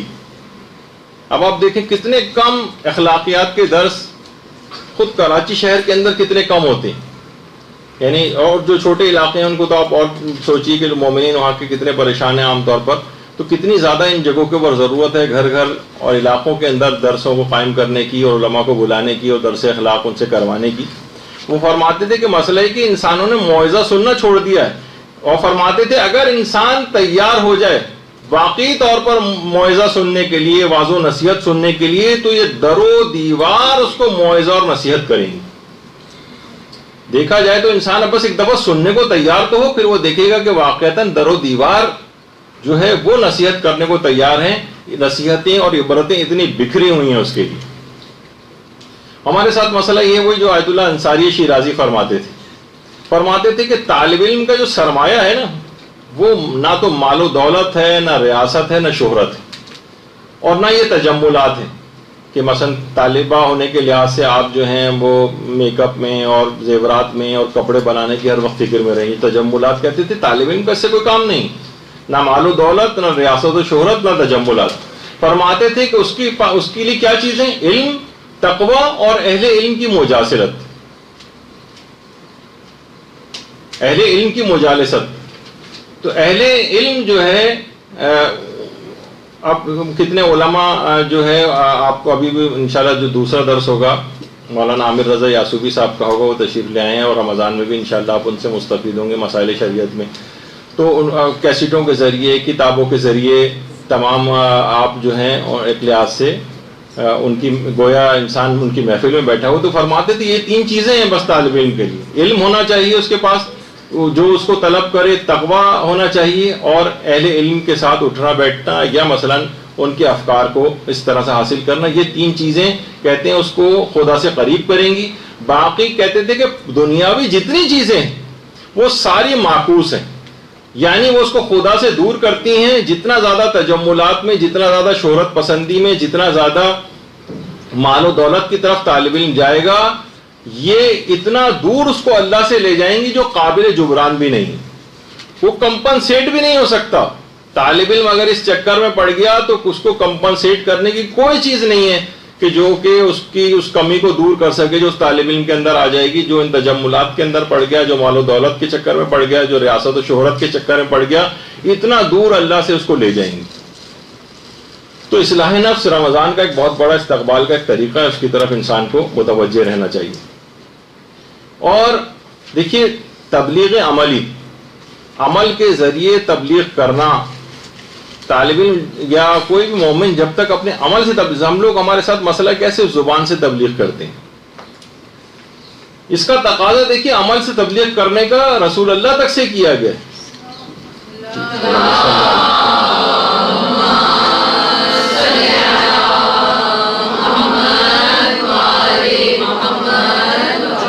لقد کان لکم فی رسول اللہ اسوۃ حسنہ، کہ ان کی سیرت جب تک پیغمبر اسلام سیرت یعنی کیا ہے کہ جب تک عمل کر کے نہیں دکھائیں گے لوگوں کو کیسے پتہ چلے گا کہ کیسے عمل کرنا؟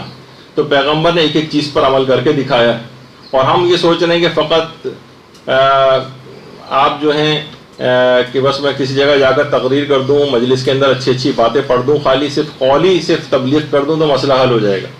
یہ پیغمبر اسلام تک سے صرف تقاضا نہیں کیا گیا یہ والا، بلکہ ان سے کہا کہ عمل کر کے دکھاؤ۔ تو ہم کیسے اس سے بری الذمہ ہو جائیں گے کہ ہم پیچھے رہ جائیں اور صرف لوگوں کو قولی تبلیغ کرتے رہیں؟ اور یہی وجہ ہے کہ ہم سے بھی تقاضا کیا گیا، روایتوں کے اندر جملے ائمہ معصومین نے فرمائے کہ کونوا دعاۃ الناس بغیر السنتکم، کونوا دعاۃ الناس الی اللہ بغیر السنتکم۔ کتنی اس طرح کے مختلف روایات جو ہیں وہ آئی ہیں کہ لوگوں کو زبان کے ذریعے نہیں بلکہ زبان کے علاوہ عمل کے ذریعے لوگوں کو تبلیغ کرو اور لوگوں کو دعوت دو دین کی طرف۔ اور استقبال رمضان کے اعتبار سے جو کہ انتہائی اہم عمل ہے، جس کو آپ کوشش کریں کہ اس بہترین رمضان آپ کا گزرے گا اگر آپ نے اس کے اوپر عمل کیا، اور عام طور پر لوگ اس سے صرف نظر کرنے لگے، اور وہ ہے رمضان میں دعائے سحر۔ یہ اتنی اہم ہے کہ علامہ محمد حسین طباطبائی انہوں نے لازم کیا ہوا تھا اپنے اوپر کہ رمضان کی سحری میں پورے گھر والوں کے ساتھ بیٹھ کر دعائے سحر پڑھا کرتے تھے، پورے گھر والوں کو جمع کر کے دعائے سحر، اور اس کے بعد پھر سحری وحری کھانے کا اہتمام ہوتا تھا۔ اور آیت اللہ حسن زادہ عاملی فرماتے ہیں کہ ایک دفعہ ہم، بلکہ اپنے متعلق فرماتے ہیں کہ میں آیت اللہ علی آقا قاضی کی خدمت میں گیا، میری ایک حاجت تھی، میں نے ان سے دعا کی فرمائش کی اور کہا کہ آپ میرے لیے دعا کریں گے میری حاجت پوری ہو جائے۔ تو آیت اللہ علی آقا قاضی نے فرمایا کہ تم امام محمد باقر علیہ السلام کی دعائے سحر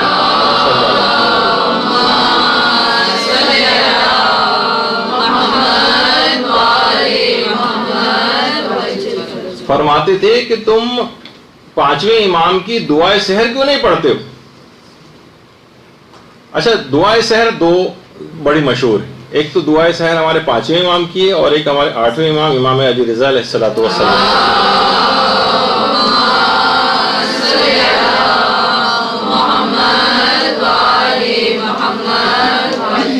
اور آیت اللہ علی آقا قاضی فرماتے تھے کہ اس دعائے سحر میں تمام اللہ کا جلال، تمام اس کا جمال، اس کی رحمت اور اس کا علم اور اس کا شرف سب اس دعا کے اندر موجود ہے، اور کہا کہ اس میں ایک حرف بھی حور و غلمان سے متعلق نہیں، اور فرماتے تھے کہ بہشت اگر شیریں ہے تو بہشت آفرین شیریں تر ہے۔ یعنی بہت سے ہوتا ہے نا کہ بہت سی دعاؤں کے اندر جب تک رزق اور فلاں فلاں دعائیں اور اس کے اندر نہ ہو تب تک ہمیں مزہ نہیں آتا، اس کے اندر معرفت کے خزانے، اس میں پروردگار کا جلال ہے، جمال ہے، رحمت ہے، اس کا علم اس دعا کے اندر جو ہے موجود ہے، اور اس طرح کی اس کے اندر عام طور پہ جو دنیاوی حاجات ہیں اس کا تذکرہ نہیں۔ تو کہا کہ اس کو خاص طور پر اصلاح نفس والوں کے لیے دعائے سحر کو فراموش نہیں کرنا، اور ممکن ہو تو دونوں دعائیں سحر، آٹھویں امام کی اور پانچویں امام کی، اس کو ضرور پڑھیں، زیادہ لمبی بھی نہیں، مختصر سی ہیں۔ اچھا، ایک چیز اور ہے کہ جو کہ آیت اللہ محمد حسین طباطبائی جس پر رمضان کے اندر عمل کیا کرتے تھے۔ اچھا، اب ضروری نہیں، ہر شخص کے حالات الگ ہوتے ہیں، بہت سے لوگ اس کے اوپر عمل کر سکتے ہیں، کچھ کوشش کر کے عمل کر سکتے ہیں، کچھ کے ساتھ ایسی مصروفیات ہوتی ہیں کہ مکمل اس پر عمل نہیں کر سکتے ہیں، تو جس حد تک بھی ہو سکے وہ یہ کیا کرتے تھے۔ اور ہمیں اور بھی علماء اور عرفاء کی زندگی کے اندر چیز ملتی ہے، ماہ رمضان میں پوری رات جاگ کر گزارنا۔ لیکن لوگوں کے ساتھ، یہ میں نے کہا نا، ہر شخص کے حالات الگ ہیں، جاب پہ بھی جانا ہے، پڑھنے بھی جانا ہے، یا کوئی اور مصروفیات ہیں، لیکن اگر ایسا کچھ نہیں ہے اور کچھ مینیج ہو سکتا ہے تو جو افراد اس کو مینیج کر سکتے ہوں وہ کم از کم ماہ رمضان میں پوری رات اگر جاگ سکیں تو بے انتہا فائدے۔ اور خود آیت اللہ محمد حسین طباطبائی کہتے تھے، فرماتے تھے کہ مجھے یاد نہیں پڑتا، یعنی بالکل بچپن اور جوانی کے دور سے لے کر اب تک میں پوری زندگی میں رمضان کی کسی ایک رات بھی سویا ہوں، مجھے یاد نہیں۔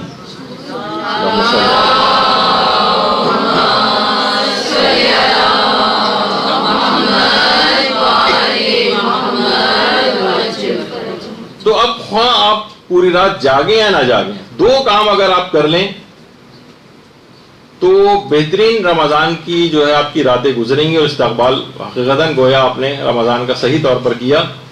وہ یہ کہ روزانہ ایک تو نماز شب کو فراموش نہ کریں، اور نماز شب سے مراد 11 رکعت ہی پڑھیں، 11 رکعت، ایک تو مختصر 3-1 والی، وہ بھی اپنی جگہ پہ ہے، چلیں جب کبھی ایسا موقع ہو جائے، لیکن رمضان میں کوئی ایکسکیوز نہیں بنتا ہے کہ آپ 11 رکعت کی نماز شب کو فراموش کریں۔ اور دوسری ہے نماز جعفر طیار، یہ کم سے کم ہفتے میں ایک دن تو ضرور رمضان میں پڑھیں، روز پڑھیں تو کیا ہی کہنا، گویا ایک خزانہ اس کے پاس آ جائے گا علم و معرفت اور عمل کے اعتبار سے، اور نامہ اعمال جو اس کا بھاری ہوگا۔ یہ دو چیزیں، ایک تو نماز شب اور ایک نماز جعفر طیار، اس کی راتوں میں ملتا ہے باقاعدہ۔ علماء کہتے ہیں شیاطین نے باقاعدہ ایک شیطان مقرر کیا ہے جو فقط اور فقط آپ کو نماز شب سے ہٹانے کے لیے مقرر ہے، آپ کو دماغ میں نماز شب کا آنے نہیں دے گا، وسوسے ڈالے گا، آپ کی کوشش کریں گے آپ پڑھیں، آپ کو پڑھنے نہیں دے گا، پڑھنے شروع بھی کریں گی وہ آپ کو کہے گا کہ نہیں 1 رکعت ہی پڑھ لو، بس 3 رکعت ہی پڑھ لو، جائز تو ہے، بہت سارے اس طرح کے وسوسے ڈالے گا، اور آپ کو کہ شیاطین نے پورا فل ٹائم ایک شیطان اس پر مقرر کیا ہوا کہ جو نماز شب نہ پڑھنے کی۔ تو یہ اچھا علماء فرماتے ہیں نماز شب کے لیے جو وسوسہ پیدا کرتا ہے یہ شیطان، اور یہ بہت طاقتور شیطان ہے، اور اس کا وسوسہ بھی بہت طاقتور ہوتا ہے کہ اکثر افراد اس سے مغلوب ہو جاتے ہیں سوائے مخلص لوگوں کے، یعنی جن کے اوپر اس کا اثر نہیں چلتا وہ ایک الگ ہے. لیکن اس کے علاوہ یہ بہت اسٹرانگ وسوسہ ڈالتا ہے کہ لوگ نماز شب پڑھنے سے رہ جائیں. یہی وجہ ہے کہ آیت اللہ کوہستانی فرماتے تھے کہ جو طالب علم بھی نماز شب کا پابند نہ ہو اور ہفتے میں کم سے کم ایک دفعہ نماز جعفر طیار نہ پڑھتا ہو، میں اس کو ایک مکمل طالب علم تسلیم نہیں کرتا. یہ بات یاد رکھ لیں کہ خاص طور پر اگر محسوس کرتا ہے کوئی شخص میں کہ دینی طالب علم ہو، وہ فرماتے ہیں اگر کوئی طالب علم نماز شب کا پابند نہیں ہے اور ہفتے میں کم سے کم ایک دن نماز جعفر طیار نہیں پڑھتا ہے تو وہ مکمل طالب علم نہیں، اس کے اندر کمی آ گئی. یہ کبھی اس طور پہ بڑے مقامات کو علم کے حاصل نہیں کر سکتا اگر ان دو چیزوں کے اوپر وہ کاربند نہیں. تو یہ بھی ایک پیغام اس کے اندر یہ ہے کہ جتنے بھی انسان کوشش کرے کہ جتنا بھی انسان مستحبات کی پابندی کرے، مکروہات سے بچنے کی پابندی کرے، تو گویا یہ مستحبات پر عمل اور مکروہات سے بچنا، واجب و حرام کی بات تو ایک طرف رہی، ہم مستحبات اور مکروہات کی بات کر رہے ہیں اس کی پابندی، تو گویا انسان ریڈ لائن کراس کرنے سے بچ جاتا ہے. یعنی جو مستحبات کا پابند ہو بہت کم امکان ہوگا کہ اس سے کوئی واجب چھوٹ جائے، اور جو مکروہات سے بچنے کا اہتمام کرتا ہو بہت مشکل ہے کہ کسی حرام کی طرف جائے. اور جو صرف واجبات پر عمل کر رہا ہو اور کہ بس واجب ہو جائے، واجب تو نہیں، اس سے زیادہ تو نہیں ہے نا، حرام کی حد تک تو نہیں پہنچا نا، بس وہ یہ چیز پوچھ رہے ہوتے ہیں، وہ گویا بالکل کھائی کے کنارے چل رہے ہوتے ہیں، ادھر پاؤں پھسلا اور وہ ادھر نیچے گئے. تو مستحبات اور مکروہات کی پابندی سے انسان اس ریڈ لائن سے بہت دور چلا جاتا ہے اور امکان نہیں ہوتا کہ یہ کسی حرام کے اندر مبتلا ہوگا.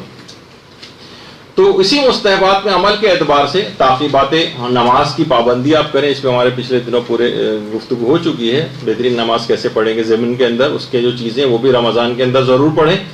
علماء ایک بڑی اچھی بات فرماتے ہیں کہ جو شخص بھی تعقیبات نماز کا پابند ہے اسے پھر سحر اور جادو سے نمٹنے کے لیے کسی اور دعا کو پڑھنے کی کوئی ضرورت ہی نہیں.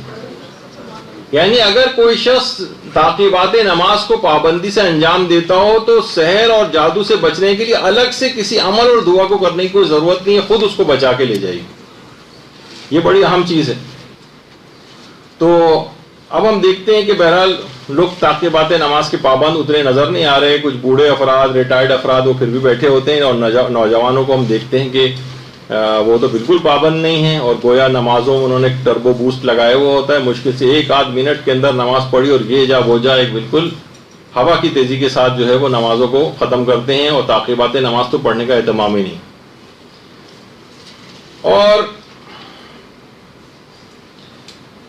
ایک اور چیز اس کے اندر یہ ہے کہ خاص طور پر آپ کو اول نماز کی پابندی، اول وقت نماز کی پابندی، اس کا بڑا اہتمام کرنا ہے. اگر نمازوں کو رمضان میں اس کی عادت آپ نے ڈال لی اول وقت نماز کی پابندی کی تو بہت ہی بہتر، اور گویا آپ نے بالکل صحیح استقبال کیا. کیونکہ علماء دیکھیے فرماتے ہیں کہ اور کوئی زیادہ اتنا وقت بھی نہیں لگتا، کوئی بھی اہم ترین کام کر رہے ہو آپ صرف 10 منٹ کے لیے نماز کا بیچ میں سے وقت نکالیں، کوئی ایسی دنیا جو ہے وہ نقصان آپ کا نہیں ہو جائے گا، کوئی بہت دنیا اوپر نقصان ہو گیا آپ کا. کیونکہ ہم دیکھتے ہیں علماء فرماتے ہیں کہ عاشورے کے روز کتنا زیادہ امام نے اول وقت نماز کا بھی اہتمام کیا تھا. علماء فرماتے ہیں کہ دیکھیے زیادہ تر شہادتیں زوال آفتاب کے بعد یعنی نماز ظہر کا وقت آنے کے بعد ہوئی. ظہر سے پہلے حضرت علی اکبر علیہ السلام بھی زندہ تھے، حضرت قاسم بھی زندہ تھے، حضرت عباس علمدار علیہ السلام بھی زندہ تھے.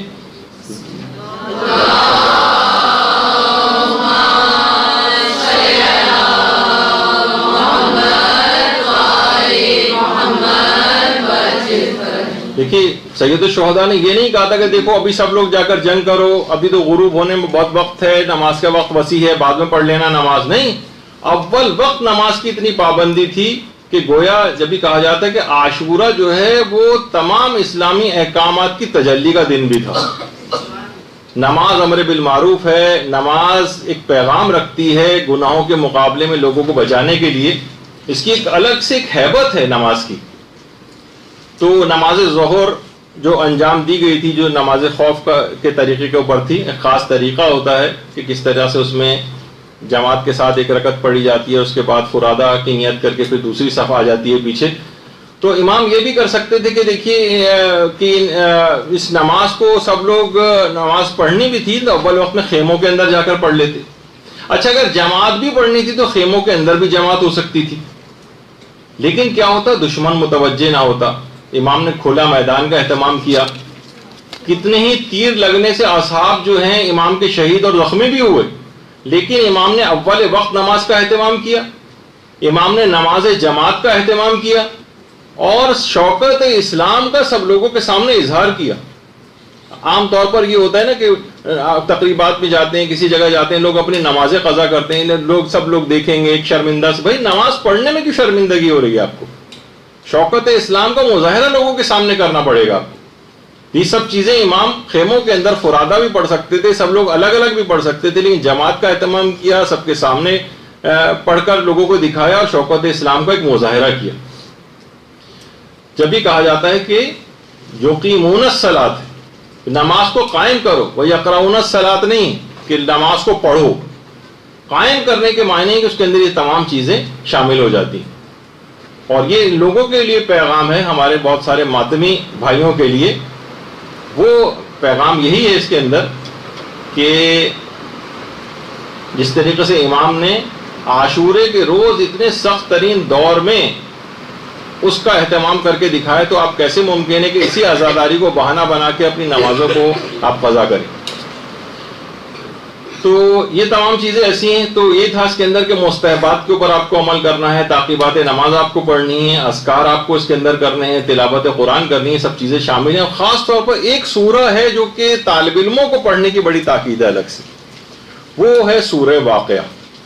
علماء فرماتے ہیں کہ سورہ واقعہ مدرسے آتے وقت یا جاتے وقت کسی بھی وقت کم سے کم ایک دفعہ سورہ واقعہ آپ ضرور پڑھیں, چاہے رستے میں پڑھیں یا کسی بھی طریقے سے سورہ واقعہ کو ایک تو فراموش نہ کریں. بلکہ علماء تاکید کرتے ہیں کہ طالب علموں کو سورہ واقعہ حفظ ہونی چاہیے, حفظ ہونی چاہیے. اور مشکل سے مہینے ڈیڑھ مہینے کے اندر آپ کو سورہ واقعہ زبانی یاد ہو سکتی ہے اگر آپ ذرا پابندی کریں اس. دیکھیے ابھی جو ذکر ہو رہا تھا کہ عاشورہ کے عبادی پہلو کتنے زیادہ ہیں, امام نے کر کے بتایا. جو سب رمضان کے اندر آپ عبادت انجام دیتی ہیں, خود عبادت یہ تمام عاشورے کے روز امام نے کر کے بتائیں. کتنا ملتا ہے کہ نمازیں وہاں پر ہو رہی تھیں, دعائیں وہاں پر ہو رہی تھیں, مناجاتیں وہاں پر ہو رہی تھیں. حضرت امام سجاد کو گلے سے لگا کر جو کہ امام حسین علیہ السلام نے جو دعا پڑھی تھی کہ اللہم بحق یاسین والقرآن الحکیم و بحق طٰہٰ والقرآن العظیم, یہ سب دعائیں تھیں جو کہ جنگ بدر میں پیغمبر اسلام نے جو دعا پڑھی تھی وہی امام حسین نے حضرت امام سجاد کو گلے سے لگا کر جس دعا کو پڑھا تھا. ان دعاؤں کی بھی بڑی اہمیت ہے جو اس رمضان کے اندر بھی آپ کو بہت ساری دعائیں پڑھنی ہیں. امام نے ان تمام دعاؤں کو اور اذکار کو عاشورے کے روز بھی کر کے دکھایا تھا, پڑھ کے بتایا تھا. اور جب بھی کوئی میدان میں جاتا تھا جنگ کے لیے تو امام اس وقت قرآن کی ایک آیت کی تلاوت کرتے تھے, ان اللہ اصطفیٰ آدم و نوحا و آل ابراہیم و آل عمران علی العالمین. یہ امام یہ والی یعنی تلاوت قرآن اس وقت کرتے لوگوں کو امام نظر آتے تھے. جب بھی کسی کی شہادت کی کوئی خبر آتی تھی تو امام باقاعدہ سورہ احزاب کی آیت نمبر 23 تلاوت کرتے تھے. اور اس کا مفہوم یہی ہے کہ مومنین میں کچھ ایسے ہیں کہ جنہوں نے اپنے خدا سے کیے گئے اپنے عہد کو پورا کیا اور کچھ لوگ انتظار میں ہیں کہ اس عہد کو پورا کرنا ہے. تو کتنی آیات اس طرح کی ہیں, کتنے اذکار ہیں کہ جو امام نے ان کو اس کی اہمیت اتنی زیادہ ہے ان دعاؤں اور اذکار کی. جب بھی آپ نے دیکھا کہ کتنا زیادہ ان کی تاکید آئی ہے ان دعاؤں کی اور اذکار کی, کہ یہی وجہ ہے کہ ابھی جن کا آیت اللہ کوہستانی کا تذکرہ ہو رہا تھا اس سے پہلے, وہ فرماتے تھے کہ انسان اصلاً دولہا اس وقت بنتا ہے جب وہ سدر اور کافور سے نہلا کر سفید لباس اس کو پہنایا جاتا ہے, اور جب وہ لوگوں کے کاندھوں پر سوار ہو کر لوگ اس دولہا کی ڈولی اٹھا کر لے کے جا رہے ہوتے ہیں, اور اس وقت اشہد ان لا الہ الا اللہ کی آوازیں گونج رہی ہوتی ہیں. آیت اللہ کوہستانی فرماتے تھے اگر مجھے اجازت دی جاتی تو میں تابوت سے سر نکال کر لوگوں سے کہتا کہ اے لوگوں لا الہ الا اللہ کے ذکر کی اہمیت کو پہچانو. اس کی قدر و قیمت پہچانو، لیکن افسوس کہ مجھے اس وقت اس بات کی اجازت نہیں ہوگی کہ میں ہاتھ باہر نکال کر یہ جملے تم سے کہہ سکوں، تو آج ہی تم سے یہ بات کہہ رہا ہوں. یہ جو جتنے بھی اذکار، جب یہ تاکید کی کتنی زیادہ بتائی گئی ہے، روزانہ کی آپ کی تعقیبات کے اندر ہر وقت آپ کی زبان کے اوپر رمضان کے استقبال کے لحاظ سے بھی کہ ہر وقت آپ کی زبان کے اوپر یہ ذکر اور اذکار رہنے چاہیے. اور یہ بھی فرماتے تھے کہ آخرت میں لوگ باقاعدہ قیامت کے روز حسرت کر رہے ہوں گے کہ کاش ہم اس دنیا میں جا کر صرف ایک مرتبہ لا الہ الا اللہ کہتے ہیں اور پھر دوبارہ مر جائیں. یہ حسرت کریں گے لوگ باقاعدہ.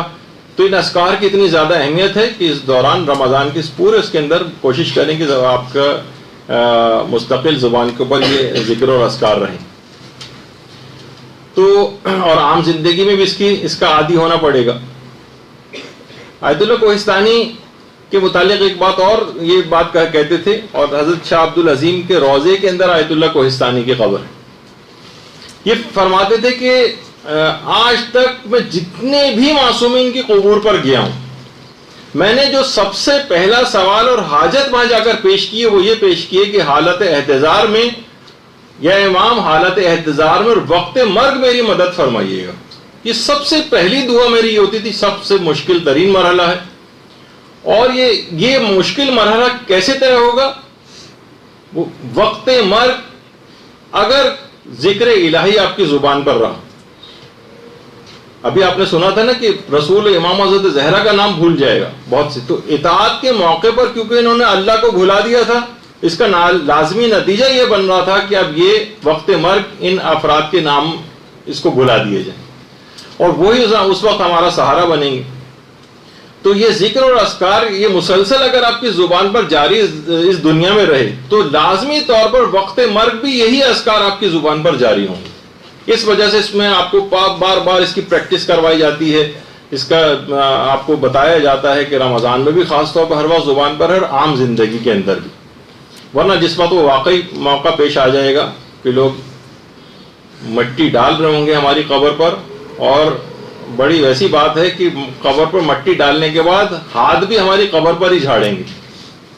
اس سے آپ اندازہ لگائیں جس طرح وہ ہوتا ہے نا، کبھی آپ بقرعید میں قصائی وغیرہ ذبح کرنے کے بعد وہ چھری سے ہی جو ہے اس کی کھال پہ رکھ کر ہی اس کا خون صاف کر رہا ہوتا ہے، تو اس طرح کی کیفیت اس وقت واقعی ہماری بیچارگی کا عالم جو ہے اس وقت سمجھ میں آئے گا. تو اپنی اس حقیقت کو سمجھنا ہوگا. اور ابھی آپ نے جیسے کہ ابھی آپ سے بات ہو رہی تھی کہ راتوں کو اس کے اندر جاگنا ہے اور اس میں کوشش کریں کہ ٹی وی ڈرامے وغیرہ اس سے اپنے آپ کو بچائیں. اچھا، اب باتیں اس کے اندر اور بھی بہت ساری بھی باقی رہ گئیں، لیکن کیونکہ دوسرا بھی ایک لیکچر ہے اور وہ بھی مولانا محترم تشریف لے آئے ہوں گے، میرے اعتبار سے تقریباً آج میں کافی سلو گیا اور تقریباً آدھی باتیں جو بیان کرنا تھی وہ پھر رہ گئیں. لیکن انشاءاللہ اب امکان نہیں ہے کہ اس میں مزید گفتگو آگے بڑھے. انشاءاللہ جو آئندہ جو 3 کلاسز آپ کی اب ہوں گی، کہ آج کی جو دوسری مسائل فقہ کی کلاس ہے، اس کے بعد 2 کلاسز رمضان کی، اور اس کے بعد تو پھر شب قدر کے سلسلے میں درس ہوگا. تو اس دوران آپ خاص طور پر آج مجھے بہت سارے مسائل فقہ بھی بیان کرنا تھے جو پچھلی دفعہ مستحب روزوں کے رہ گئے تھے، لیکن مولانا محترم انشاءاللہ وہ اور بہتر طریقے سے آپ کی خدمت میں پیش کر دیں گے. تو اس کا رمضان کے استقبال کا ایک سب سے اہم دیکھا جائے تو وہ یہ ہے کہ آپ ان تمام ایک ریویو کریں تمام مسائل فقہ کا، تاکہ کوئی ایسی غلطی نہ ہو جائے جس سے روزہ باطل ہوتا ہو یا اس کا ثواب کم ہو جائے. تو اس لحاظ سے خود استقبال رمضان کا لازمہ یہ ہے کہ آپ مسائل فقہ کو اچھی طریقے سے حاصل کریں، جس کے لیے اب اگلی کلاس ہی ہو رہی. تو صلی اللہ علی محمد وآلہ الطیبین برحمتک یا ارحم الراحمین وصلی اللہ علی محمد وآلہ الطاہرین.